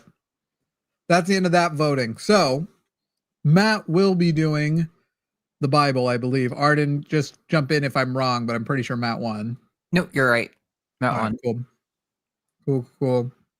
And then we'll go ahead and put him down there for the moment. Nope, that's worse because you can't see the name tags. Okay, we'll come back to like this. You should put just you and Forrest up. Yeah, that does work. You are the 2 that are eligible to get voted in. Starting at 31, which is beginning very momentarily. At 31, you are voting for which one of us is defending the Quran as the superior book. Do you want it, Forrest? I don't. Is it? And you'll have 2 minutes. This way? Until this way? 33. Basically, start voting now-ish, and you'll have until 33. Vote for him. And Arden's keeping track. Yeah, I'm going to just ask you to vote for Forrest real quick. What am I going to say? What am I going to say? I'm not going to have anything interesting to say. I can keep track of time, but I know you can make Jimmy Snow uncomfortable. You can hear me say something stupid, or you can make old Peepaw grimace, and that It's this is what awkward we're place where, like, clearly Muslims in this world are being more oppressed in places, so we're often speaking up for Muslims more often. But I have Right. no way to defend that their book is good. It is. No. It sucks. It sucks a butt. Okay, people. And so I don't want to defend a butt sucker. Okay. I've got a friend who's Muslim. I've had him on this show, Qasim Rashid. He's an amazing dude, a human rights lawyer, a man that I respect very, very deeply. Can't say that I like his religion. I've told him to his face. I'm like, I'm sorry, I just don't. You know what I mean? And so like I'm the same way. I'm gonna defend Muslims. I'm never gonna defend Islam. And like, I don't know what I'm supposed to say. Make about him do it because you won't condemn Hamas. Do you condemn Hamas? Or do you condemn Hamas? Oh my god! I've got a person condom hummus. Condom hummus. I have a hummus. I have a condom full of hummus. I had like nothing but hummus today. I told you about that. Arnon, who's winning right now? A couple hours worth of stream, ate like a fucking whole bowl of hummus and just sat down. You are by like 2 votes. People, please flood the $7 votes. It's going to be way better. Do the threes. Do the threes. Look, I'm just going to take notes. All of you know I'm on the outs. Forrest has a long and robust public figure image ahead of him. Imagine what people will be able to take and mine out of this defense for the future. And you will help him build character by putting those barriers in the way. As if I haven't already been just horribly on the worst kind of records on this channel for years now. I think you could do better. How dare you? And by that, I mean worse. Besides, people, don't you want me fresh? Quick flood it right now because you want me fresh. I know you're going to make me do the Book of Mormon in the next debate. Enos, don't donate $33. Donate $3 11 times. That's what I need you to do. That's the key. Yeah, it's over. I won. I have to defend the Quran. Yes. Fuck me in my fucking face. Every god out there. I'm just glad the Bible goes for it first. Maybe they won't donate enough to. What the hell is this now? Sorry, this is weird. What happened? They like to do relative size based on the desire to defend a particular topic. That's what it is. That's what it is. I was going to change the rules to we'll switch the mic at $50, but now I don't know if I want to. What are we at? I just realized if I ever did run for office, I bet the shit I've said about Islam on this channel would actually win me some votes with some Republicans, now that I think about it. And I have to... Honestly, as fun of an idea as that is, that makes me grimace because I don't want their hate to fuel any success. It's a hard thing. You know what I mean? It's like when Marjorie Taylor Greene. Things you've said about Israel, though, you know. Oh no, for sure. But I'm just saying, it's like when Marjorie Taylor Greene like called what was going on in Gaza a genocide, and we're all like, "Fuck yeah!" Oh wait. Also, you actually are anti-Semitic, and so like it's kind of hard where it's like it's a genocide by the people who produce those space lasers, is what she thinks. Exactly. Yes, and so it's like fuck, dude. Like it's. I don't want you on my team. Like we have so many good people over here, and then people like you making the allegations sound credible. Fuck off. Yeah. All right, Forrest. If you'll get your timer ready, we'll start it here in just a moment. It's going to be a 6-minute debate. Matt is going to be defending his superior life on the desert island with only one book, and that book's the Bible. I'll be defending the Quran. We will allow people we are going to switch it now to by the $50 mark. The mic will get moved at $50 every time. Right now we're only $40 away because we're still going to keep it even, so it's easy for Arden to track. So the mic will move every time, and please keep it moving because that is what raises the most money. And what's important is to keep donating, to keep the mic moving. Am I saying this because I think you guys are going to be dicks and try to make me defend the Quran the whole time? Doubt it. But here's the question you have to ask yourself. Did Jimmy budget enough money that he can keep donating $50 and get the mic off of him? So either you guys can keep doing it, or I can use what I was going to use for my matching funds today. That's what's going to happen. It's time to put Jimmy to the test and let's see how much he set aside. You guys keep moving that microphone to him and forcing him to move it away so that you get to listen to the wonderful, mellifluous, dulcet tones of me defending the Bible. I forgot that Matt was going to also get to talk before the debate started, so that's on me. Before, during, after. Yeah. You All right. just, Forrest, you give the go ahead when it's time. All right, I've got it. Here we go. On the count of 3, 2, 1, and start. Ladies and gentlemen, I'd like to welcome you to my TED Talk on how to survive on a desert island. And by the way, desert island, we should be saying deserted island. And the presumption is that I found myself on an island alone, and I have to decide if I would rather have the Bible or the Quran. And for me, this was an incredibly easy decision to go with the Bible. First of all, I've already read it many times, so I won't need to know or care about what's actually in there. It is also worth knowing that while there's tons of bad advice in the Bible, there is good advice in the Bible. For example, if you go to Deuteronomy chapter 23, verses 13 and 14, it gives instructions for you to poop outside. And it says, and you shall carry a trowel with your tools. And when you sit down outside, you shall dig a hole with it and turn back and then cover up your excrement. Because the Lord your God walks in the midst of your camp to deliver you and give up your enemies before you. Therefore, your camp must be holy. That's going to move it right there. We're up to 12-5. Let me just ask you all a question, and maybe it's because you aren't me, so you don't know the burden this is.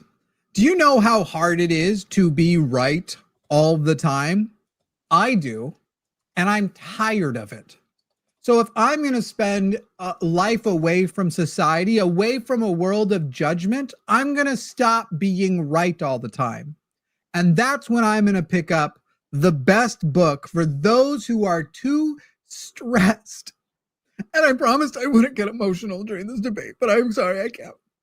But when you are as stressed as I am by the burden of being so right so often, you want a little bit of a release. Thank you, Matt. I can't reach through that. And that's going to go ahead and move it back because people donated $550. Go ahead, It's Matt. worth pointing out that when I talk about the Bible saying that the camp needs to be holy, it doesn't mean that you have to dig a lot of holes, but it's nice to know that the holes have been covered up so that you don't dig the same hole again and wind up pooping that hole. But the first question I thought of when it came to these books is, which would I prefer and why? And the first question is the paper that the book is made of easily set on fire? Because if I'm stuck on a deserted island, not only would I Shut up, Matt. Fuzzy Logic just donated another $50. Guys, I got to tell you, you probably noticed my nips are getting hard. And I'm sitting here and I'm thinking about my time on the island with my hard nips. And I'm just feeling like, my nips are hard. Shut up, Jimmy. Ashley Ray donated $50. Is it actually easy to set on fire? Because I would love some tinder to be able to save myself, and I'm losing virtually nothing every time I light one up.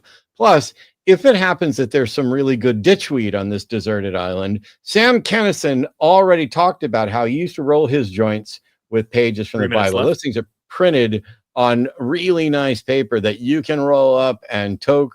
It's a dream thing. Also, the important thing for me is that the average Bible has about 1,200 pages, which is about twice as many pages as the Quran, which means even if you wanted reading material, you could have all of the reading material that's in the Quran and still have an entire Quran left to wipe your ass or start fires.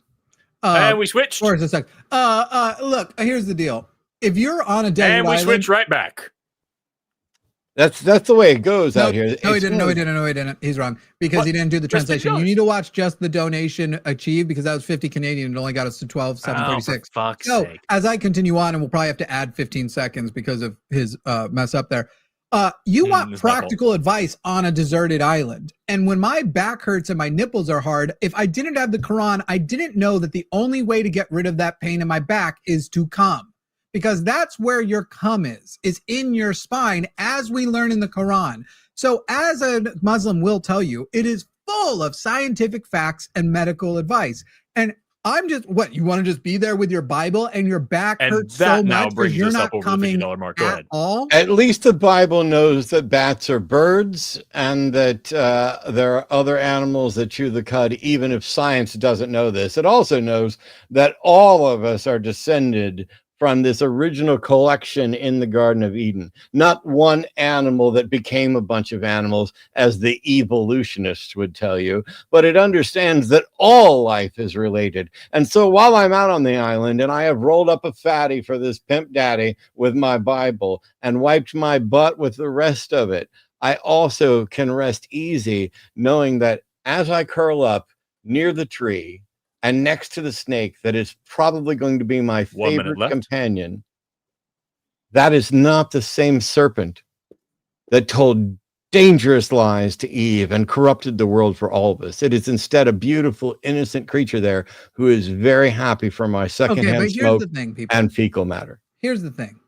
What Yeah. I'm here to tell you is you don't have a lot of options on a desert island, but Islam increases your options, because what if you meet the, let's just say penguin, what are the 30 other, seconds. the quaw birds, the pelican. What if you meet the pelican of your dreams, but the pelican's only 7 years old? You're not going to justify that with the Bible. The only way you can justify that is with a special little book that I like to call Blessed Be His Names. Oh, sorry, I can't. You still got 8 seconds. No, the mic moved. Did not. Oh, there it goes. Fuck. It moved. It got right over here back where it belongs. And that You is still have like because 13 seconds though.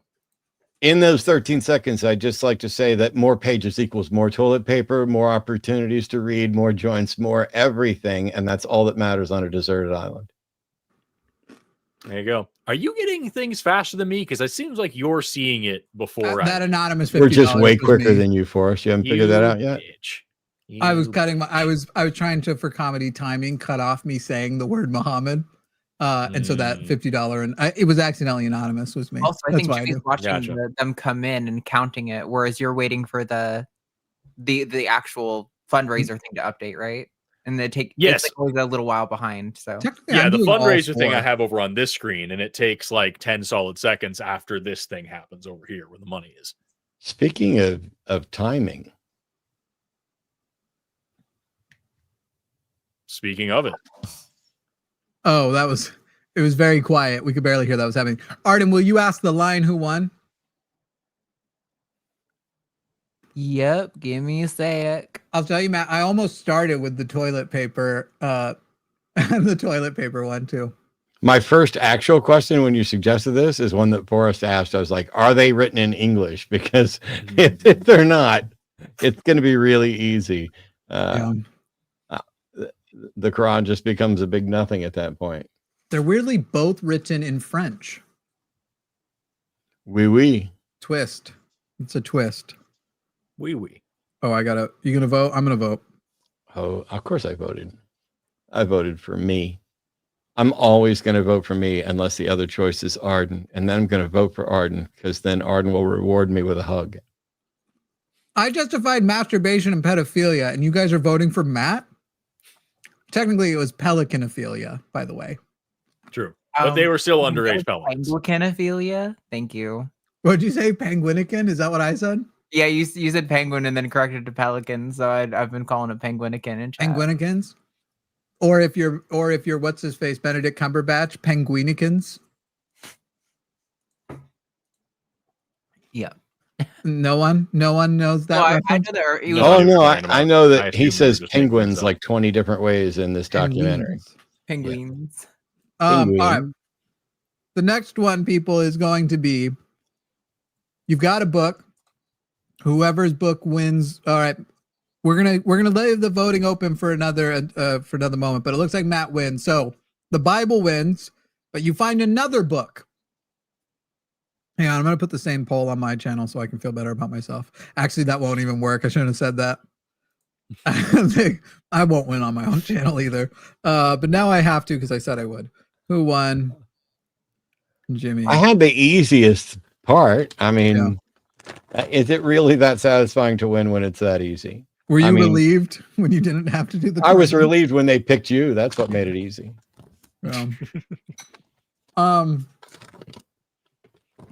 Oh, it's winning for 2 seconds. What are you eating? Chicken, beef, and potato chips. Chicken, Like beef, and this. potato chips.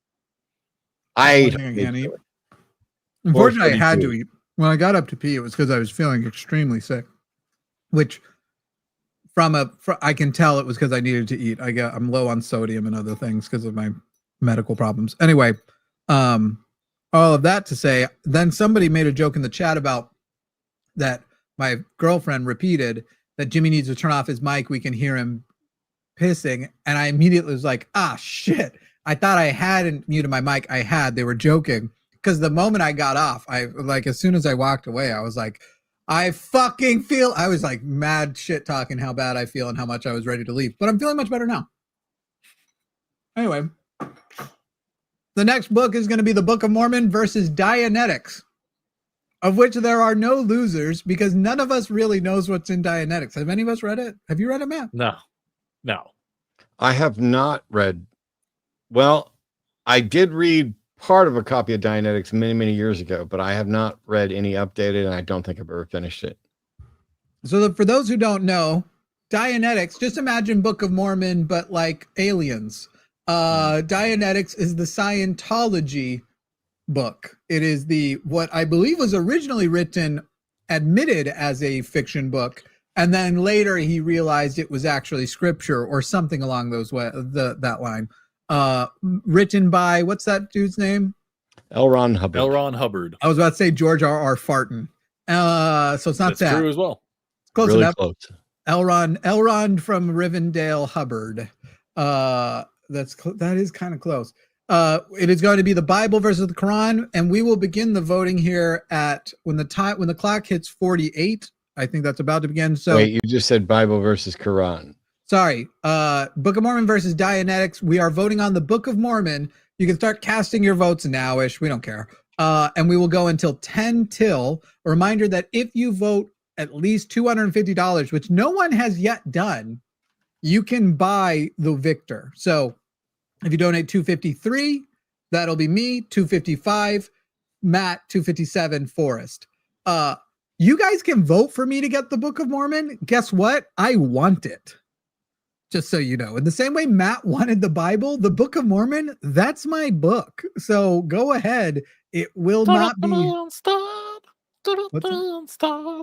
That's just sort of a general. I hated that. Yeah. I hate that voice. I do a similar one in bed with my significant other. People, the voting has begun. So go ahead and start voting. Who is going to get the Book of Mormon? End your donation to the Secular Student Alliance with $3, $5, or $7 for myself, Matt, or Forrest, respectively. I'm like, there's just the sincerity. I hated that. It was so good. Yeah. Oh man, it was awful. Oh, for real though, give me the Book of Mormon, not Jimmy. Right now, Forrest is getting the Book of Mormon. I also know my approach with Dianetics. Now we're tied. If I could only take one musical with me to the island, it might be the Book of Mormon. Yeah, no. Although, if you count K-pop Demon Hunters as an actual musical, I'll take that instead of Book of Mormon. Just right now. It'll probably get old someday. Forrest is in the lead with 1 point. We have less than a minute left for y'all to vote, and Forrest is in the lead with 2 points. Matt's not even on the board.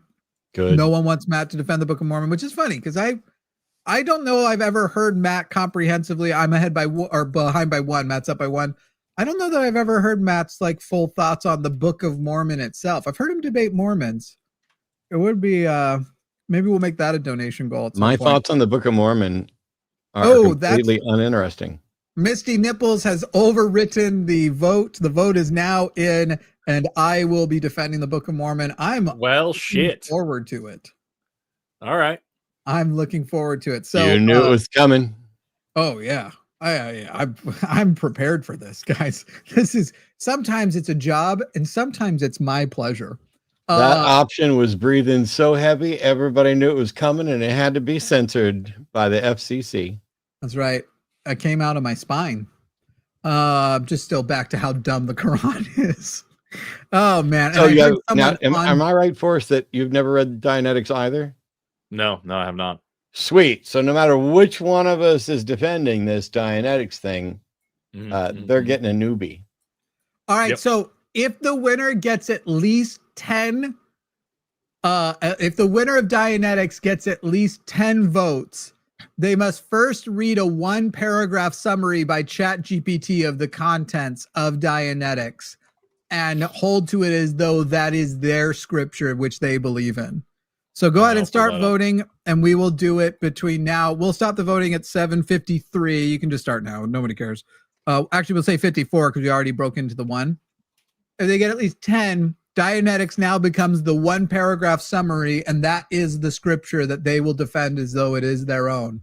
Go ahead, spam the chat. Who do you want, Matt or Forrest? Because this will be really funny. I'll read it out if you want. I'll get the summary. I'll read it to you. I was doing it right now. Oh, were you already looking it up on ChatGPT? Yeah. So they will read it out before we start the debate, and that will be their scripture. I'm just typing, please give me a brief one-paragraph summary of Dianetics and Scientology. Oh, I can give you that. I just haven't read the book. I'm having the thing because that was entire show. Just don't do this thing. But the one paragraph has to be a summary of the book specifically. Forrest, you have 3 points. Matt has none, but we need 10 points. Otherwise, he goes in totally blind. Totally blind won't be as funny. Not Scientology, Dianetics specifically. But don't read the summary yet, because if you don't get 10 votes, you go in blind. Oh, yeah. I didn't think about that. I was going to go with Scientology generally and the doctrines that I know and understand without actually going to Dianetics. So that might be a mistake. This is Dianetics. I'm glad they're voting for you. Y'all got like a minute. Actually, because this is already getting kind of funny to me, and I don't think you guys realize how funny it is, I'm going to extend the voting to 7:55. Spam it. I don't think you guys realize how funny this is going to be. Okay, so you don't want me to read this summary yet. Is that right? If you extend it a minute or two after that, we'll be at like 7:56, 7. What? Oh, Jimmy doesn't know about 6-7. Yeah. I don't. I'm way cooler than Jimmy. I don't know how that happened. I know why 6 was afraid of 7. Yes, everybody knows that, but yeah, because he had leprosy.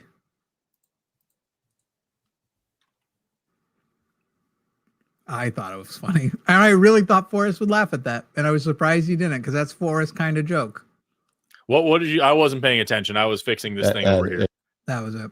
I said, I know why 6 was afraid of 7. And Matt said, yes, everyone knows that. And I said, because he had leprosy. It was a subvert your expectations kind of joke, which you usually are good on.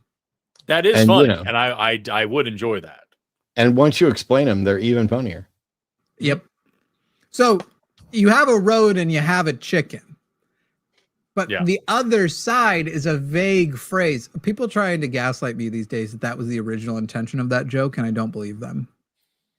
I think it's to subvert your expectations. I think the original intention of that joke was you're going to try to come up with a punchline, and then there isn't a punchline. It's just why anything crosses the road. Why did the MAGA farmer cross the road? Do tell. Because his dick was stuck in the chicken. There you go. One loves a good old MAGA bestiality joke. And by one, I mean me. And 1 is the loneliest number.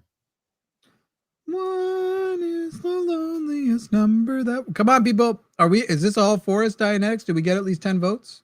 1, 2, 3, 4, 5.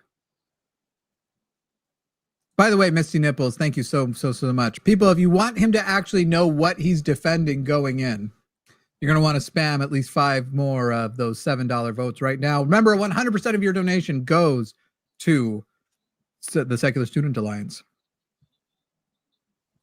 We're currently at 9 total votes, with Matt having 1 and Forrest having all the rest. I get the rest of the night off. Thank you, Omen. I appreciate you. No, I think that's probably where I'm gonna start having my little bit of oh, there we go. One more. That's the 10th one came in, and it's also to Forrest. Ah, good. There's another one for Forrest and another one for Forrest. Oh my God, Forrest is gonna defend Dianetics. I want to write the prompt myself. And I will read it to you, and then the debate will begin. All right, ChatGPT. Please give me a 1-paragraph summary of Dianetics. However, shout out to the Fuzzy Logic who did send me the video. Thank you so fucking much. I was fucking with that. Make it for someone who is 8 and include a Power Ranger. All right. Nice. All right, here we go, people. This is the summary that Forrest will have to work with. This is your scripture, your book, your doctrine. Just send it to me on Discord, so that way I can just focus on it there, and then while Matt's doing his intro, and then No, I'm gonna read it out loud. Matt's not doing an intro. It's you versus me. It's Book of Mormon versus Dianetics, baby. You're right.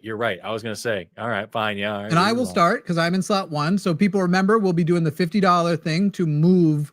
Right now, we're only $19 away from that. So if people want to get that ready, because I could talk about the Book of Mormon all day and how much I low-key love it. Dianetics is a book by L. Ron Hubbard that says people can feel better and stronger by understanding and letting go of bad memories that make them sad or scared. It's kind of like if a Power Ranger had a special scanner in their helmet that helped them find the dark energy inside their mind from old battles, and by facing it bravely, they could turn that energy into light and become even more powerful. Dianetics teaches that everyone can be their own hero by learning how to clean up their thoughts and emotions, sort of like how the Power Rangers clean up the city after fighting monsters. So that's what you have. Those are your scriptures. You will be defending. Go, L. Ron Hubbard. Matt, you can go ahead and get a 6-minute timer up and tell me when to begin. I'll have the microphone first, and I will defend life on the island with the Book of Mormon. I have a 6-minute timer, but I'm not sure that I can see the donations correctly. Arden's handling that. Okay. She'll move the microphone. So you just I'll just call out the microphone move. On your mark, Jimmy Snow. Get ready to defend your proposition that the Book of Mormon is the preferred book to Dianetics when stuck on a deserted island. Go! Imagine you are myself. As we all know, I'm already deserted on an island with absolute literary trash that is the Quran. And to my delight, one day I come across a book so rich with stories that have been told many, many times before, and you could call cheap plagiarisms, but with a lot of really gay themes. They don't know they're gay, but it's pretty gay. I come across a book and I open it. And what do I find? First and second books of Nephi, Jacob, Enos, Jerem, Omni, Words of Mormon, and Mosiah in the Book of Mormon. Alma, Helaman, 3rd, 4th Nephi, Mormon, Ether, and Moroni learn the teachings of the prophets in the Book of Mormon. This book has everything. It has buff dudes. It mostly has buff dudes, but it also has racism. It has shaming yourself for masturbating, which I'm going to need a lot of on that island because my back hurts often. And time for Forrest to intervene with his take on Dianetics. You see, the thing you have to understand is that when you are trapped on a desert island, the thing that's going to get you isn't just like the weather. It isn't just the raging sea. It is your own mind. It is depression. It is loss of hope. That is what is going to cause you. So here's the deal. The microphone has moved back. I love a good story. And the best stories are the ones that are obviously not true. And if you can sneak in a little like sort of obvious implicit anti-Semitism, but pretend you're doing a great thing for the Jews, this is the sugar on the top. What made Hitler so popular, if not that? And that guy was popular. Say what you want about his mustache, but a lot of people liked him.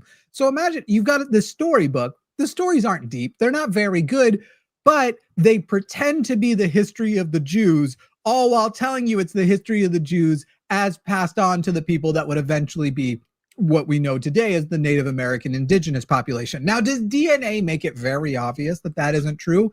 Of course. But I believe in magic, in a young girl's heart, a young girl like the young girls that Joseph Smith, the founder of Mormonism, took to bed and then was like, oh, sorry, a god with a flaming sword, which it's never clear if he means sword or wiener, because there's a lot of homoerotic themes, not just in the Book of Mormon, but the origin of the Book of Mormon. There's even a moment where the man who gives Joseph the Book of Mormon, or at least directions to it, is like standing there with him. And if you get the trio, if you get the Book of Mormon with the Doctrine and Covenants as well, you get to read about all of this. My dude Moroni's hanging brain. He's got a robe on. He's an angel. He's hanging dong. He's hanging brain. Like, what is to not love about this? Super obviously. And then the book itself, it's so filled with, and it came to pass, and these other homoerotic themes that it's clear they were doing it on purpose. The number of times I have to learn about, hear how Nephi pitched a tent, it's going to have me pitching a tent too. Do you know what I mean? The number of times Nephi penetrated the valley, okay? I won't have any valleys to penetrate unless that penguinican that we talked about earlier, unless we hit it off. The Book of Mormon isn't just a superior book for the desert island. The Book of Mormon's a superior book for day-to-day life. And I would never want to live my life without it anyway, because how will I ever know for sure what isn't true if I don't have an excellent example of that which is obviously? And now it's time to find out if Forrest can win this without saying another word. Every time I start writing. But the microphone moved, so now you have to say more words. 2 minutes. What you need to understand is that Dianetics teaches you how to be strong and independent and purge yourself of bad thoughts. And you're going to need that when goddamn Rita Repulsa comes down in a fucking comet and starts trying to take over your island. How are you going to defend yourself against a space witch? How are you going to do that? Are you going to use a book that teaches you how to be racist, or are you going to use a book that teaches you how to fight off motherfucking Goldar? All right. That is what you need. You need a voice up in your head, like the fucking guy in the hologram man that I forgot his name, but you need that. And that is what Dianetics provides to you. It teaches you how to be strong internally and externally. And when required, build fucking Megazord. That's what it's all about. That's what Dianetics teaches. That's what's going to keep you safe on that island. You've got a book that gives you an inaccurate history of humankind and teaches you that black people are cursed with dark skin for being evil. What? No. I was asking them to donate. Okay. Ignore got Jimmy. I'm the moderator. That teaches you that black skin is a curse. Ridiculous. All right. If you're as white as me and you're on that island, you're going to wish that you had black skin to protect you from sunburns. Like, you don't need this thing. What you need is a book that teaches you how to get your mind right by purging ancient alien souls that were put there by Xenu, who dumped them all into a volcano here on Earth so they could escape into early humans. You need a book that's going to teach you how to free yourself from the bonds of a galactic empire and survive on an island. And that is how you beat Rita Repulsa and Goldar and all the other ones that I don't remember because I haven't seen that shit since I was fucking 5. But like, that's what you need. His name is Zordon. You disrespectful piece of shit. Did I get Megazord right? Isn't that right? Yeah, Megazord. Megazord. It's not Megazord. It says Megazord online. The Megazord? Is it Zord? I think it's the Megazord. I do believe that's true. It is Mother Cunting Megazord. Mm-hmm. Yep. All right, well. Okay. Shame on me, I suppose. I'll say what my final line was going to be after we vote who won, because I don't want to influence it. I feel it will influence it. So why don't you go ahead and poll on your end, Artem? All right, everybody, it's time for the poll. Who won? Who lost? Why won't it let Jimmy or Forrest? How's it going? Get that poll up there. Who lost and why was it Jimmy? I'll do it on. We can do it on both. Who won? I really wanted to. This was one of the first ones that I would have been okay with being selected for Dianetics until I realized that I'd have to defend Dianetics and not just Scientology. Because I was going to talk about building an e-meter out of some coconuts and thread from a palm tree, because it would work just as well as the e-meter they built out of cans and wire. In fairness, you did cheat. You brought up Xenu, and he's not in Dianetics. I did, and I was just kind of like going off the cuff because all I could do was try to relate it to ancient stoicism, and that only goes so far. You put in Power Rangers. He's all over the trio. Who? Yeah, we gave you Power Rangers. That was a little advantage you were supposed to get. It was Power Rangers. It definitely. I've got a slight edge on my channel. Go Power Rangers. I will say I feel some of these votes might be just based on who people like more, but that's okay. My final line. First, I actually had it switch back with time. I would have been like, "Hey, his name's Zordon." I would have said that during the actual thing. But my final line would be like, "So what you're saying is, read Dianetics if you want to be a Power Ranger. Read the Book of Mormon if you want to be a Power Bottom." That was going to be my closer. Nice. That would have been good. That might have won it for you. That would have been excellent. Would have been excellent. But I got no. Arden says Zordon Momdani. Wow. That's pretty good. Powered bottom, service top. You guys talk about stuff I have no clue. Well, the power bottom is a bottom who generates most of the power. Like a mitochondria. A tremendous amount of power. Yeah. The power, the powerhouse of the bedroom. The power bottom, I've often said, is the mitochondria of gay sex. Yes. Yeah. Yes. All right, I'll let you two decide what the next on the menu is. Does anyone in chat have a good one? And if you donate, we'll say if you donate $100, your next message where you tell us the topic, unless it just is impossible to work with, because sometimes you guys come up with terrible ideas. I'm sorry, but that's literally what happens. Unless it's impossible to work with, well, we'll do it. We'll do it. Is 100 right? I'd say, I don't know. Yeah. Make it less. Here's some options I got for everybody. Starting tomorrow, you must actively participate as a Mormon or Jehovah's Witness. This is kind of similar to what we just did. The best board game is Monopoly or Catan. Oh, this one's good. You must spend $2,000 a year. This would be the one that I feel like everyone already knows to make Matt and I do, but it could be funny to put Forrest on. Matt, $2,000 a year. You must spend $2,000 a year from now on either psychics or astrology and engage them in like good faith. Oh, okay. Well, got it. Okay, I can do that. Yeah. I'd want psychics in that one. Corporate sent a car to bring you to this year's Humanist Convention. Everyone will see you come out of a what? Cybertruck or Uber that you share with Joe Rogan, who high fives you as you get out. One of you easy answer. One of you has to be coming out of the Cybertruck. I've got that one all day. One's on a ride share with Joe Rogan. There's look, it doesn't mean he likes you, just that he high fives people he Uber shares with, right? It could mean anything.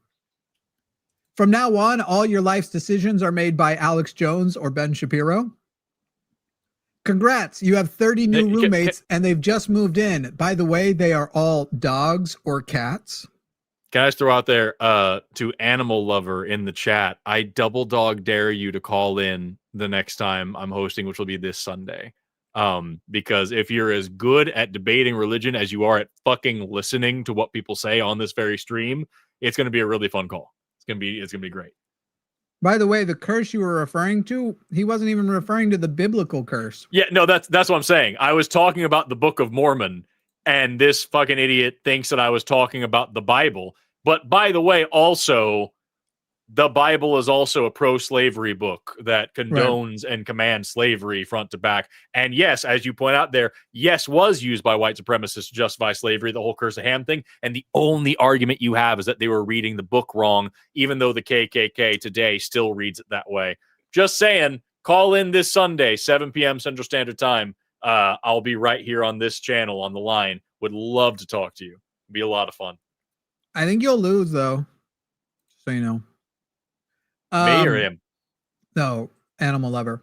And then the last one I have ready for the menu is creationists do kind of make more sense when it comes to evolution or the age of the earth. Which what makes more sense? Creationists do kind of make more sense when it comes to evolution versus the age of the earth. I would take the getting out of a car thing, and I would take the other one that I said would be easy, but I don't remember it anymore. So let's not give them the easy ways. I mean, I think we all want to hear you defend the creationist understanding of evolution. Oh, all day long. And also, I didn't listen to any of that. And I mean that. I mean, I was listening, but it was like, oh, I think I know which one I would pick. But since it doesn't matter which one I would pick, matters which ones people pick me for. And if they pick me for something, they pick me for it. And if they don't, I'm not gonna bust my zen over not getting picked for one that I liked. I understand that our complexion is somewhat responsible, but somebody just asked if Forrest and I are your children. No. Opposite. I am actually the oldest one here. Yeah.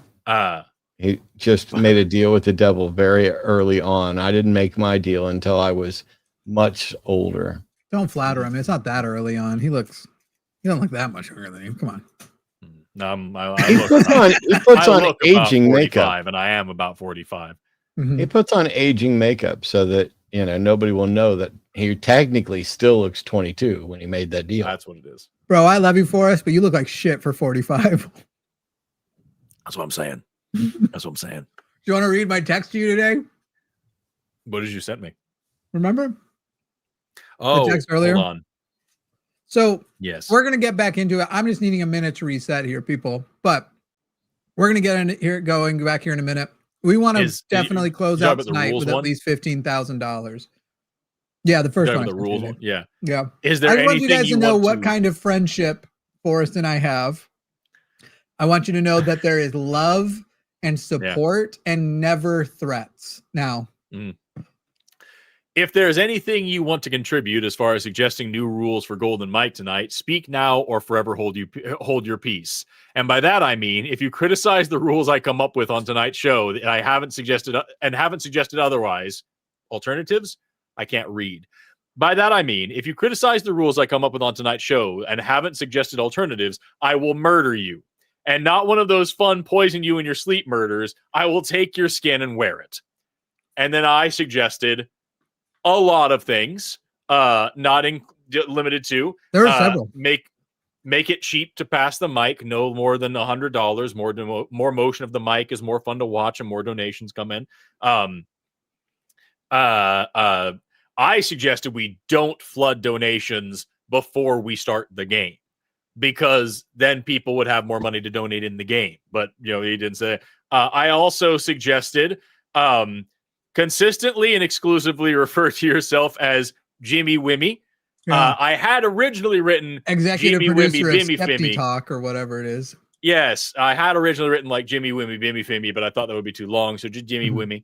But now it's actually okay that didn't come true, because we have already established that you will be called Peepaw for the rest. While you were gone, we agreed on that. Liz Grizz just said that now that I'm in a relationship, I flirt less with Forrest. If that is true, I assure you I will fix that. Yeah. She would be devastated to hear that. I haven't been in Texas for a little while. I was in Texas recently, but you were pretty far away. All I'm saying is the only reason. Order?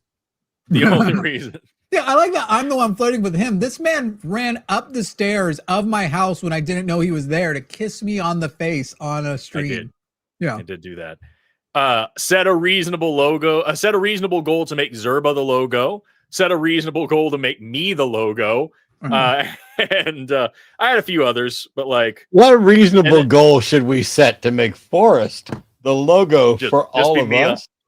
The thing is I love. I like it, but Alliance. I mean, what's reasonable? I love the Secular Student Alliance, but I feel everyone who works here would need a payoff for that.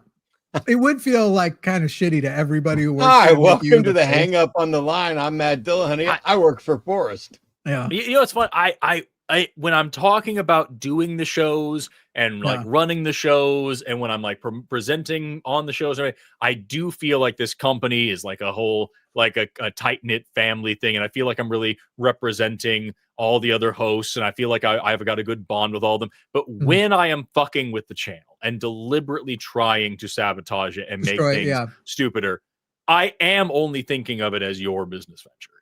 It's a weird dichotomy in my mind where I can host the show well and be like, you know what, I need to make sure to bring my A game, because this is the show that Matt and Promise and Aaron and Erica and all these people are on. I want to make sure that I'm bringing my best. And then I get on the show and I'm like, everybody just write asshole in the chat. Everybody like post pictures of yourself wearing weird butts. Everybody call Jimmy Peepaw. And at that moment, I'm like, I am destroying Jimmy Snow's dreams, and I am making his life a living hell, and he's paying me to do it. I don't know, Forrest. It's a very different animal at the same time. It's wild. There are two feel wolves like inside of me. One of them if- is dumb as all shit, and the other one is too. You know what I If mean? you really loved us, wouldn't your channel be called Forrest Valkai on the line? No, I feel like it would be called The Line in Forrest Valkai, because I You're would right. want to So put go ahead myself and- first. All right, bet. Do it. I dare you. Well, that's the thing. I Do it. can't, dare you. because as I just admitted, the whole point of me fucking with this show is to fuck Oh, with you you. don't love us. By the way, I've confirmed it'll only take you like 12 hours to get re-verified. If you're worried about losing your check mark, it's fast. No, I'm not at all. I just don't want to do that. All right, here's what we're going to do, people. If we get to $14,000 by the time the clock hits 8:25, which is 9 minutes from now, the next debate will be creationists make more sense when it comes to Forrest will defend evolution, that creationists make a lot Why of is sense it with just evolution. decided? And then Matt and I will do an auction upon who will compete with him, and will defend that the age of the earth is where creationists make the most sense. Which I'm okay with taking, because do you remember that one guy who called in? Do you remember this one? When I said, okay, if that's true and that's the mark of the flood, why aren't there more Grand Canyons everywhere? And he goes, what do you think mountains are? And I said, the opposite. I was on that call. I remember. Yeah, I know. Because I think I was the one who asked that. Yeah, it was so fucking weird. Also, to the person in chat, Mocha Queen, who just put Forrest Valkai out of line. Out of Line would be a fantastic name for a show on this channel. I'm just saying. That'd be really cool. I agree. I explained to my loved one afterwards, after the show on Monday, you can't arm him with Skeppy talk. This is the guy who, when we said, hey, we need to formalize things so clips are better to make, so there's a routine, so people build familiarity, because that's good for your algorithm. People donate. We want to break. We're $490 away from 14,000 for the Secular Student Alliance. It's an amazing cause. Every dollar you donate goes completely to them. And if we hit that in the next 7 minutes, he is going to defend the creationist. Forrest will defend the creationist view of evolution against Matt or I, who will defend that it is in fact the age of the earth that creationists are correct on, more correct than on evolution. This could be painful. I imagine will be. I imagine it will hurt, but I'll most enjoy watching for the pain Forrest will be in. I would say you can't tell him Skeppy talk. This is the guy who, when it's like, hey, we need to formalize stuff and run it a little bit more like a business. People are getting too big. Plus, we need these routines and stuff. We give him an outline, and the first thing he goes, hi, welcome to show name. My name is host name, and today is today's date. That's who works here. Just so everyone knows. In theory, he wants us to have the reach and the institutional power that we aspire to, but in practice, he tries to put us out of business constantly. That is, admittedly, that is very funny, and I would do it again if I it's funnier in retrospect. At the time, it actually did get under my skin, because I think you stopped doing it, but I don't know. I don't watch our channel, but I'm pretty sure you stopped. I've tried to remember I think I only did that like once. Surely, yeah. It wouldn't have been funny twice. Have you stopped doing the name initials thing? No. So I've asked him 4 times, because it doesn't make sense for archive power. 10 years from now, someone's going to go back and watch, and he's going to be like, Tom from Anus Zebra. And he's like, what the fuck is this about? I'm leaving the Anus Zebra call, so I have no idea. And Forrest is just like, I know you've asked a bunch, but what if I just keep doing it? Not only have I continued doing it, I know for a fact other hosts have started doing it too. Okay, so I'm adding this to the next all hands meeting. The show's not a joke. Is that the joke? That we all go down and the Republicans win? Is that the joke? That's a reference to that one show. I think you should leave. Is that the joke? Can I go home before my face is beet red?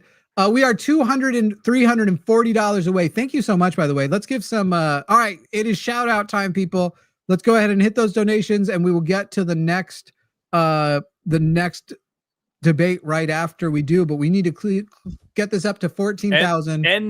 And your donation in the number. We got 3, 5, and 7.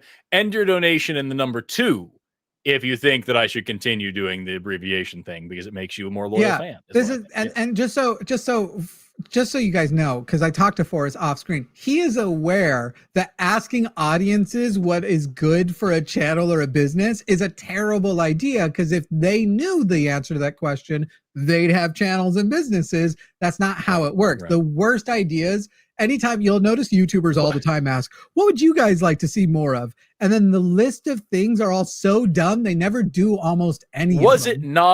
Was it not hero of apartheid and nepotism, Elon Musk, who once said, Vox Populi, Vox DA? Yeah, right. You and so you're in the thing, you're getting out of the Cybertruck, I assume. You're hoping Anonymous getting out of the Cybertruck. I actually wanted the Joe Rogan one. Anonymous donated $4, which is really 2 twice. So they're extra excited about this. Thank you, Ashley, for donating on both channels. Arcane Goat, thank you. Go fuck yourself. Thank you. It is funny just to see Go Fuck Yourself donated $5 to the SSA. There's something very funny about that. Alex, thank you. Go ahead. I would like to do an unsolicited product placement promotion that I was absolutely not paid for real. So I had to go see my doctor recently. And one thing is that I've developed like plantar fasciitis in my left foot. So it feels like I'm stepping on a stone or something, even when my foot's up. And he recommended these slippers because I normally run around barefoot, and he's like, in the house, and he's like, stop doing that. So I will say that I've only had them a couple of days, but the brand name is Olukai, and they are not cheap, but my feet have never felt better. So if you're suffering, consider that. Yeah. And if you run Olukai, you can pay us. You can donate to the Secular Student Alliance as well. And you're suffering that next month, give your slipper money to the Secular Student Alliance this month. Thank you very much to Ashley Ray, who donated $12 on both channels to say that they love the amazing, the ever-present and ever-hilarious dumbass abbreviation joke that I did for no reason one day and haven't stopped doing ever since.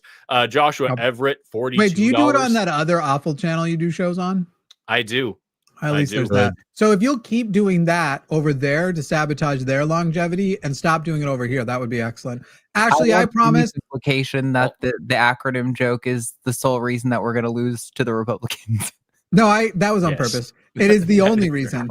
I love the people who call in and say, this is why the left lost. And I'm basically telling him that's why the left lost.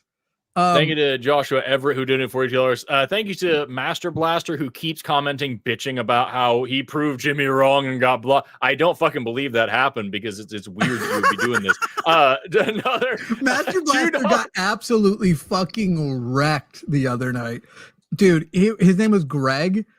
Holy fucking shit. It was Greg, I'm gonna put your clip up in isolation because it's like sometimes you guys make it too easy. Guys, you have 1 minute left to raise $72 to hit the goal to make him defend the creationist form of evolution. Otherwise, it goes to open auction.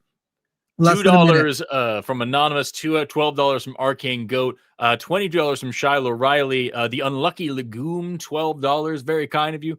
I lost my place just then. There we go. Edis, another 22 Rons. Elia Ursus, 22 Canadian dollars. Alex, 22 Canadian dollars. Chris Young, $22. Fleeting Infinity, $42. Anonymous, another $20. Alex, another 42 Canadian dollars. Good gravy. Y'all are bringing your game. You know who else has been doing the same shit that Master Blaster does? Fucking Gohan is on everything, bitching on every platform possible, trying desperately to get attention and trying to get replies. It's hilarious how few people are actually engaging with him. There's just one transphobe who's all over. He's actually in one of the live chats because he's otherwise atheist and supports the SSA and stuff. But he's all over comments. Very self-obsessed, lies a lot about what we said and what he said. Nice. I understand he's supposed to call back. Yeah. He's supposed to call back this Sunday when Javon and I are back. Hey, I would love to be on that call as well. Master I Blaster's can't. call is so bad, but we don't have the time. That I'm I'm gonna look almost it up. tempted to pull it up. Was it on your show? Yeah, it was the one that I did the other night where I was also gaming. Okay. So I'm gonna make it as an isolated clip, and I'll send it to you when I do. I'd almost watch I'm it popping right over to now. your channel right now. Hey guys, let's do this though. Okay, we did this actually when it happened. It was really funny. We are gonna do the debate, but Master Blaster is here and fucking hates us. He hates atheists. He thinks everybody. Please donate. We're gonna do which dollar amounts have we now stolen?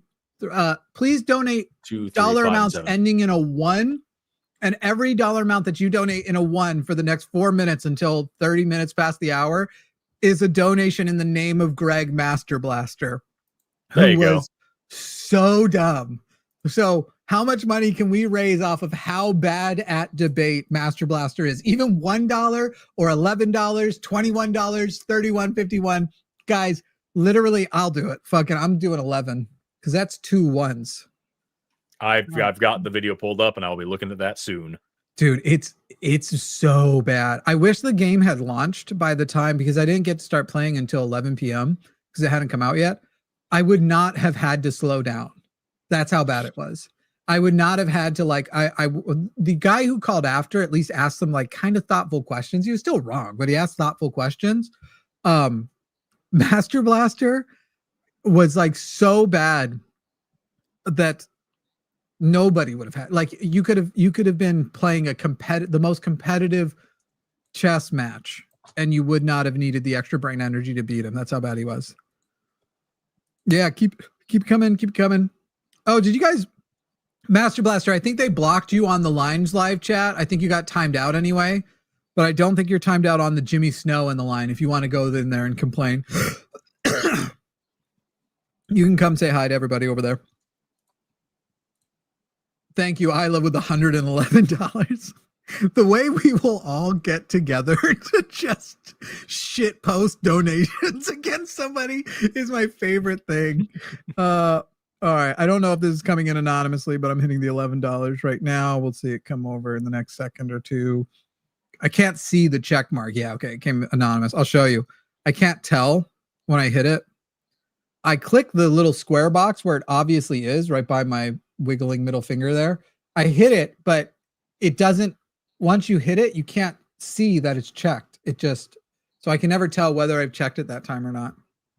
It's very frustrating. It's very, very frustrating. We're almost to, remember, we still have a little bit of time. We're going till 8:30 with donations that end in $1 as a giant fuck you to Master Blaster, who is like so fucking bad at debating. Maybe the worst.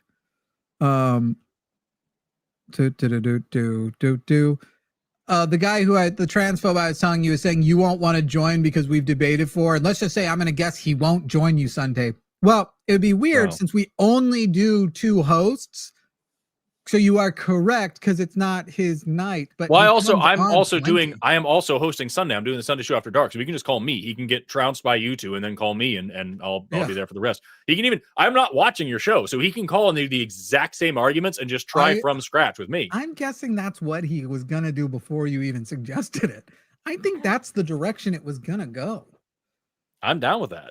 It's always fun to because I love having creationists call in and anti-vaxxers and all the other things. Transphobes are just fucking hysterical because watching them try to think on air is just delightful. I like that he's at least they have like a set school, like they have a set list. They have like the shit they just always say. Transphobes are unhinged in how ridiculous they are. I will say at least he brings efficiency to his debates because you don't have to worry about refereeing because he declares himself the winner. And he will tell you, like, he'll inform you when you were lying. And you'll be like, well, wait, I was lying when I said the thing you said, but that isn't what I said. And he'll be like, no, you did. And it's like, oh, okay, cool. That's totally right then. All right, cool. I've had plenty of calls like that where it's like, no, I win because you said this. I never said that. However, you did say, who was the one? We had a call a little while ago. I can never get them all fucking straight, but I remember we had a call a little while ago where it was I think it was you and me on the same show where we had a dude who would just say some shit about, it was calling about God, and he'd say some shit, and we would literally repeat it back to him. Be like, so you're saying this? He would say, no, you're straw manning me. And it was every single time. You remember that one? And I always ask, like, okay, tell me one thing I got wrong about your position. And they never can. All right, quick shout outs, and then we'll get to the debate thing. Thank you. We did break 15,000 and 14,000 rather. We haven't broken 15 yet. And we're almost there. We raised like another $500 as a fuck you. Should we have an hour of bidding? That's the one. Yes. Billy. Should we do an hour of bidding each tomorrow? Should we just pick callers we hate from the past and do like this? The next 5 minutes are donations dedicated as a fuck you to Andrew from New Jersey. Yes. Arden, do you think you could make that list easily? Just whoever's at the top of the current. Well, I heard tomorrow we're thinking about having a 5 minute, like we just did with Master Blaster. 5 minutes dedicated to each hour a different caller who sucks from the past. So Andrew from New Jersey could get 5 minutes. Who else sucked from the past? I can never remember their names. Do you think you could come up with a list like that pretty easy? Oh, I don't know about easy, but I could come up with a list.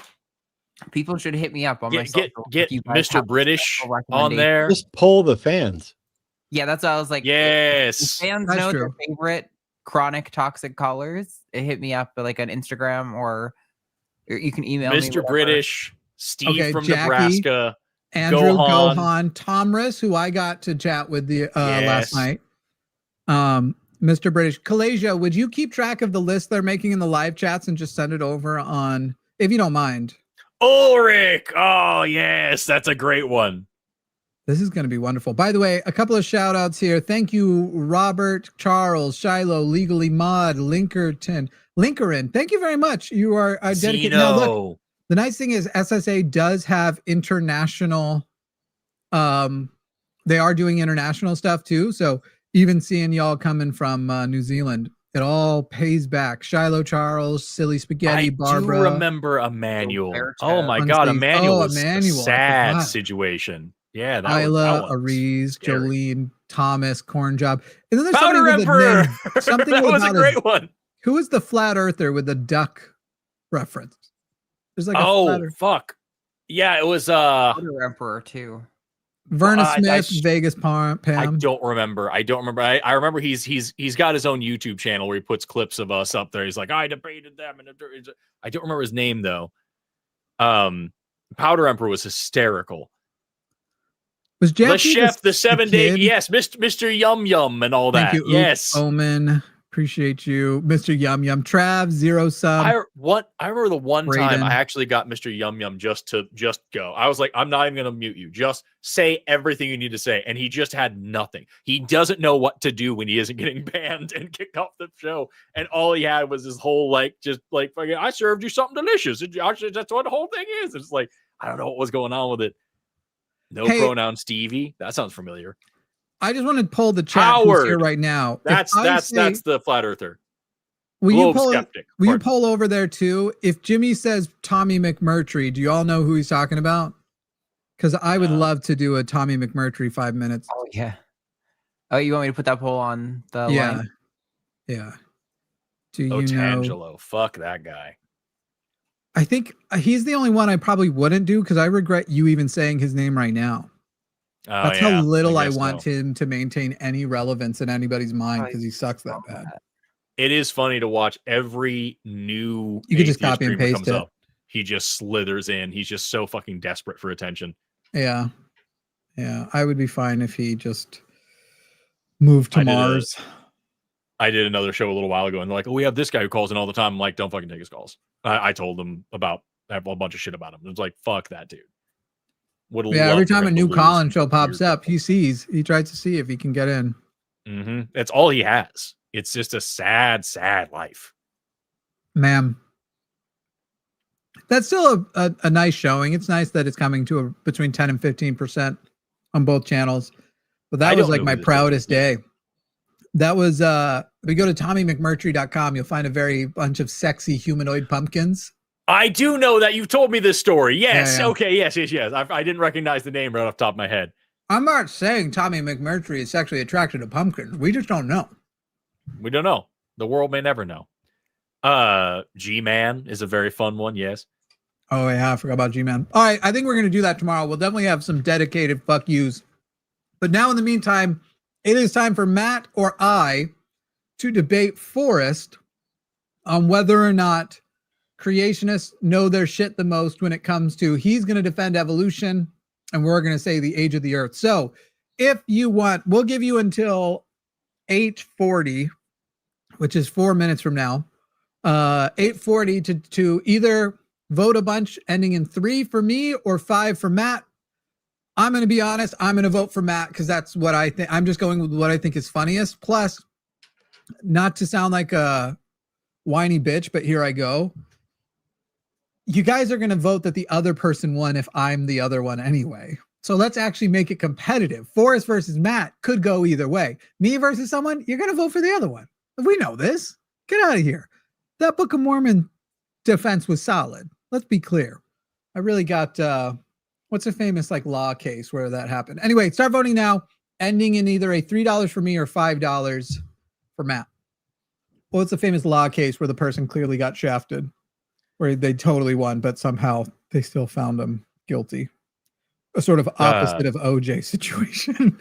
The fucking oh goddamn, the man who was just executed. Start with an M. I don't remember off the top of my head. Jesus Christ. Lincoln won with, I want to say, roughly 1,000 equivalent dollars to American money, but came in with the New Zealand dollars. Marcellus Williams. Thank you so much. We just got essentially $1,000. I don't know if that means Matt has to grab the snake again or what, but we basically got 1,000. We can't show that. American. Yeah, I thought it when I said it too. I was like, we're not on that channel right now. Yeah, it was Marcellus Williams. That's the case you're talking about. The exact opposite, where he was very clearly not guilty and they killed him anyway. Yeah. The prosecutors that like were in the case that found him guilty even came back and were like, "Hey, we fucked up. Yeah. This is not right." And the governor was like, "I really want to kill a black man, and then we'll be done with it. It'll be all right." Lincoln, if you'll say who you want to take the other side of the debate in the chat, we'll give it to you. Otherwise, in the meantime, if he doesn't, hey. Myself with $3. Matt's winning with but there's only one vote. So people, who do you want to see debate creationism's advantages against Forrest? Myself or Matt? And to the person who said I vote Jimmy, who is the annoying transphobe, you can't vote me without paying. It costs $3 to vote for me. Transphobia rots your brain to the point that you cannot grasp the simplest concepts. It's going to be $3. You gave that monster $3.50? That's right. I'm going to need about $3.50. Thank you. Josh is now two to my 1 point. Let's see.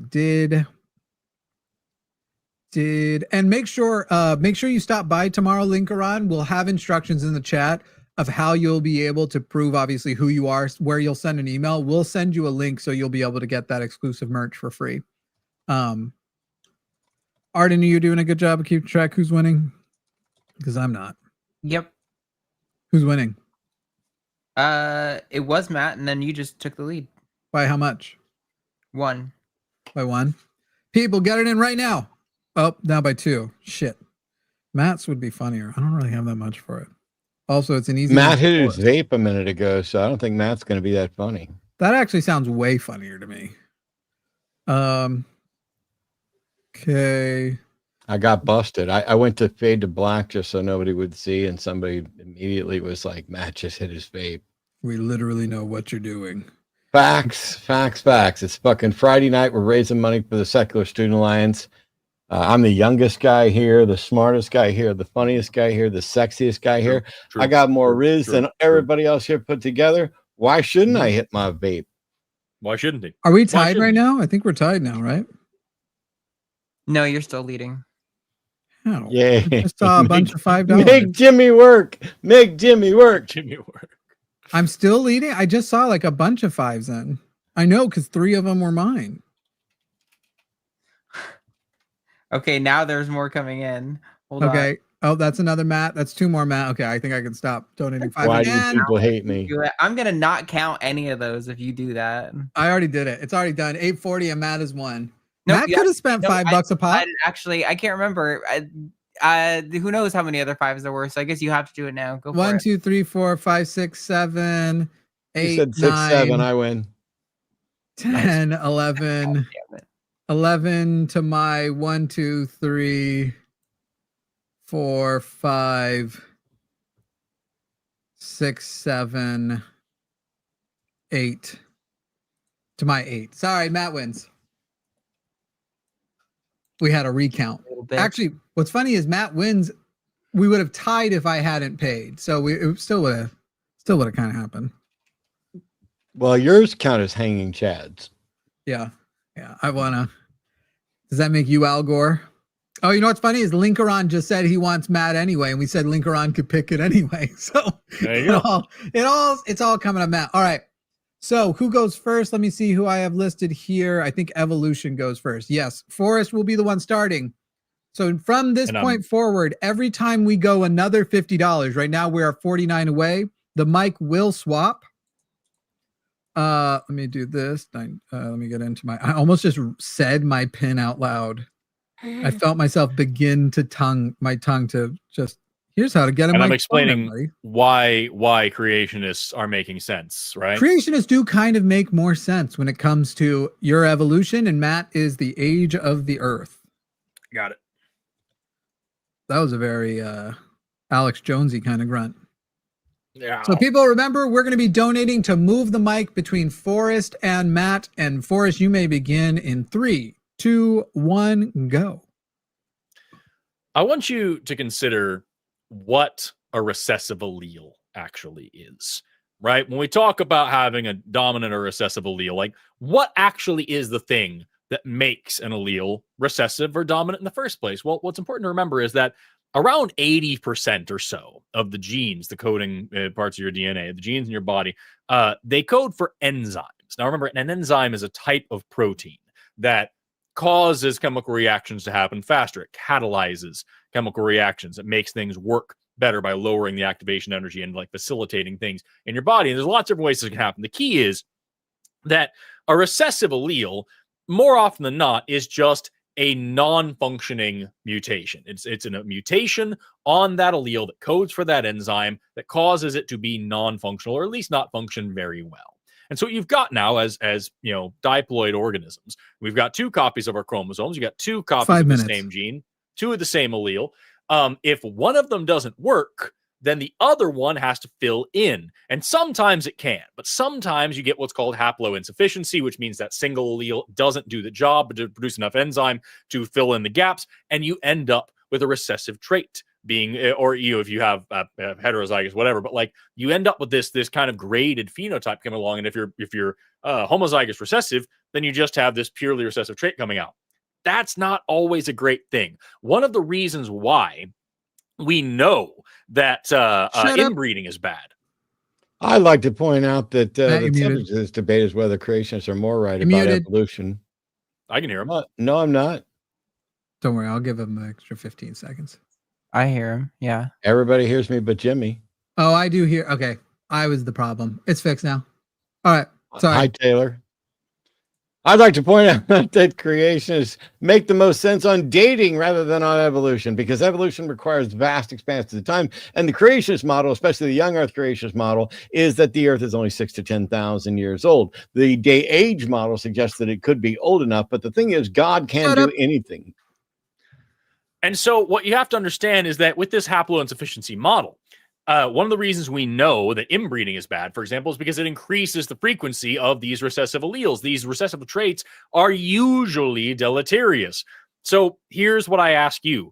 Is it really reasonable that after 3.8 billion years of mutation, that all of these non-functioning mutations built up, producing all these recessive alleles, all these things that are just broken phenotypes, broken genes, broken enzymes, and that actually created what we see now today, the glorious wonder of the human body alone, let alone all the other organisms, all the other species in the entire world. My friends, it simply doesn't make sense to say that all of this corruption is what's causing this. Because remember, the most common type of mutation is a silent mutation, one that does absolutely nothing. But the second most common is a deleterious mutation. It outcompetes a beneficial mutation by far. So all these deleterious mutations, all creating unstable, non-functional genes that produce broken enzymes.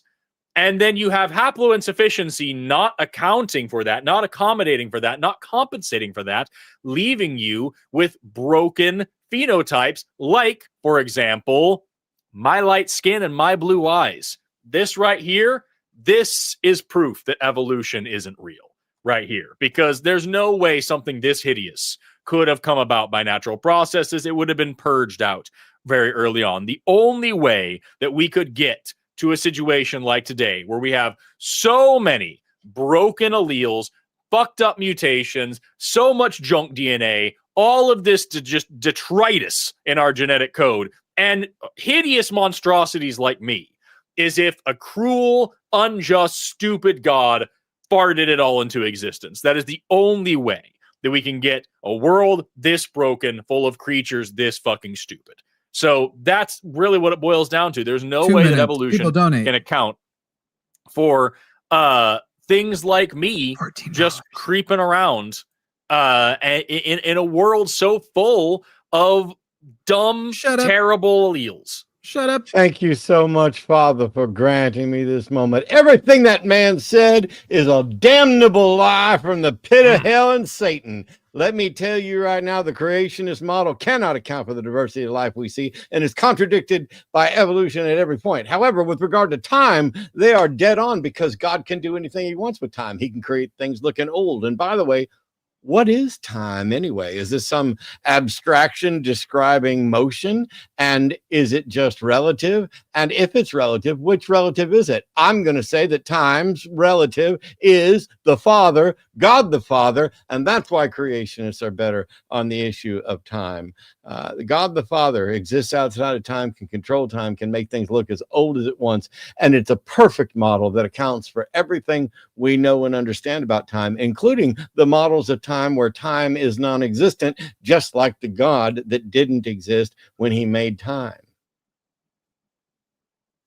Take that, atheists. Those were all words.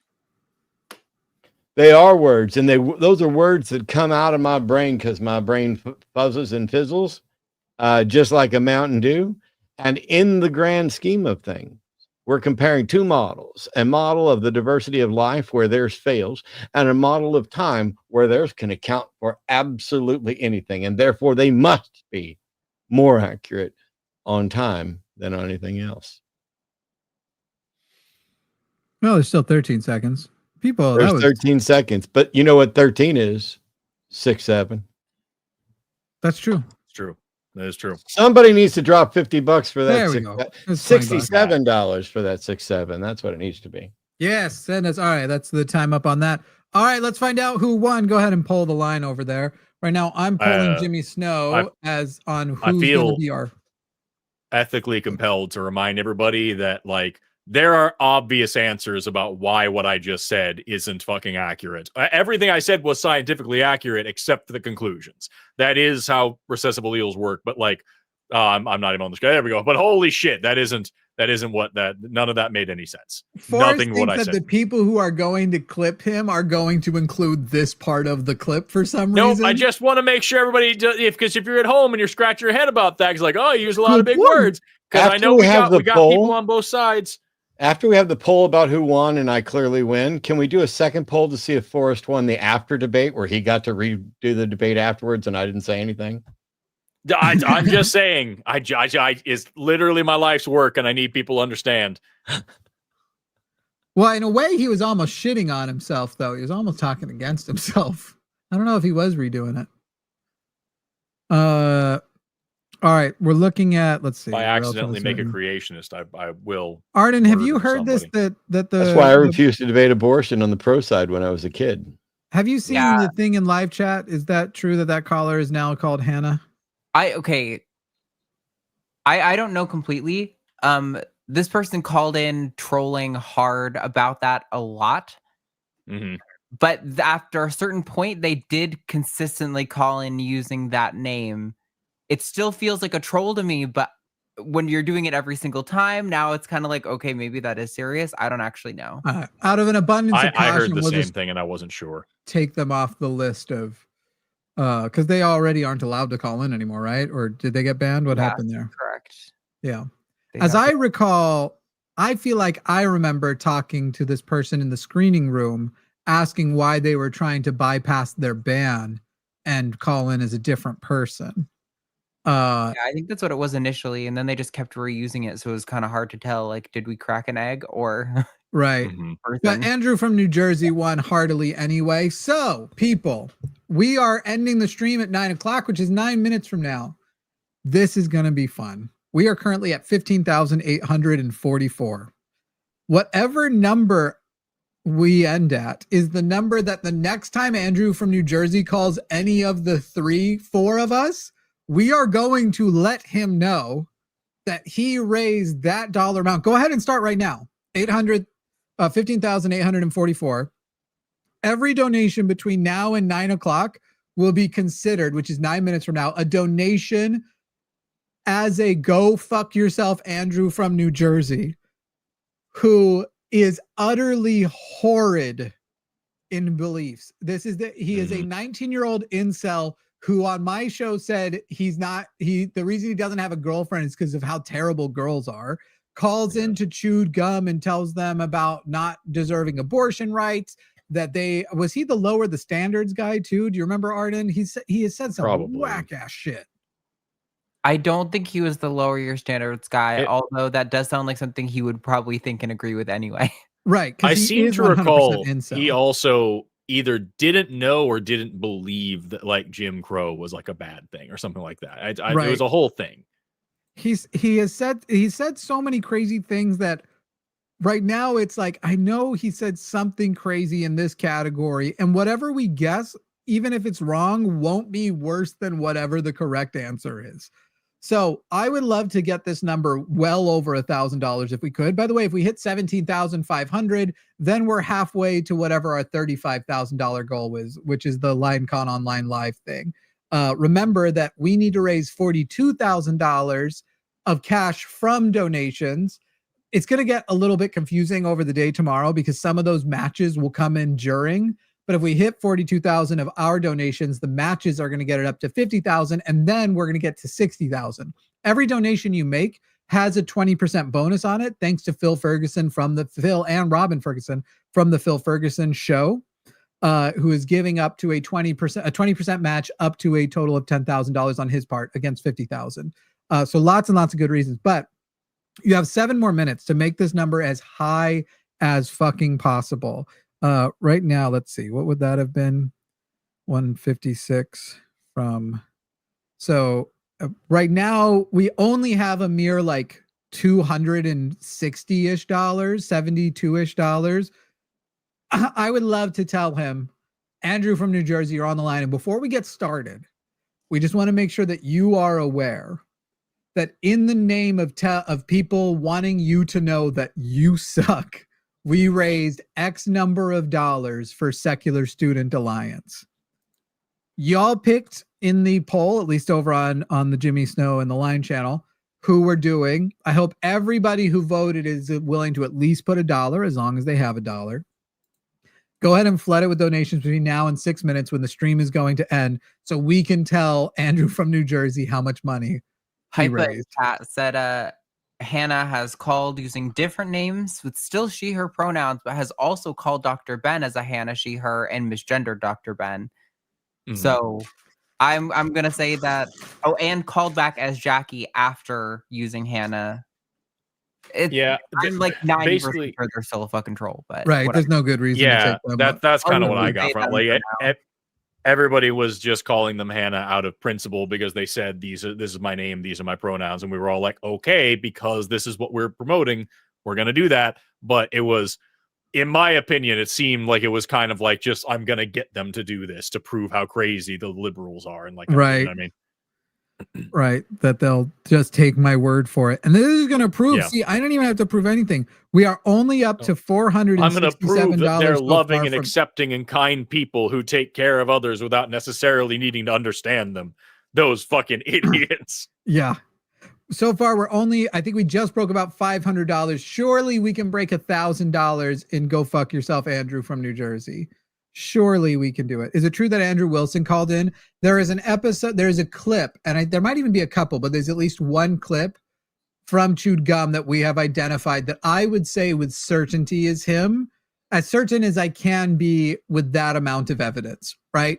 Like if it isn't him, it is someone who sounds exactly like him on the phone. It is someone that his mother would believe was talking to her on the phone. So yes, I do believe so. All right, people, where are we at? 389, which is a quick 5344. We're at $545 beyond. Ooh, that should pop us up a little bit more than that. Come on, people. We need to hit 16,844 to hit $1,000, and we are leaving in 4 minutes. At 9 o'clock, the stream is over. So go ahead and flood it now. We really, really want to hit 16,844, of which we are about $400 off of. 413 if my quick math is right, which it often is not. So, by the way, to people who are wondering what that is in the chat, we on the podcast, we were talking about conspiracies, and Alyssa believes that the Janet Jackson moment was intentional. And so that was one of the debates we had on the podcast, was that whether that was for sure intentional, to which I am agnostic.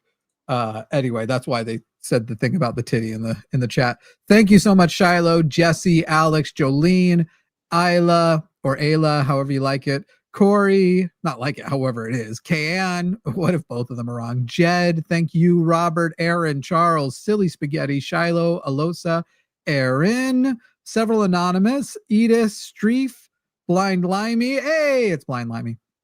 Hey. Jack, Alex, Josh, and another Alex, or that might also just be from Alex. Thank you to Sophia. Outwitted by Fish is a very funny name also. Disappointing DVD clips. Blew right past it. Ghoul, I'll come right back down and do it. Let me finish the list and I'll give them the dedication they need. Chris, Overly Polite Rebel, Ghoul, Vernon Dadabada. I'll never say your name right ever.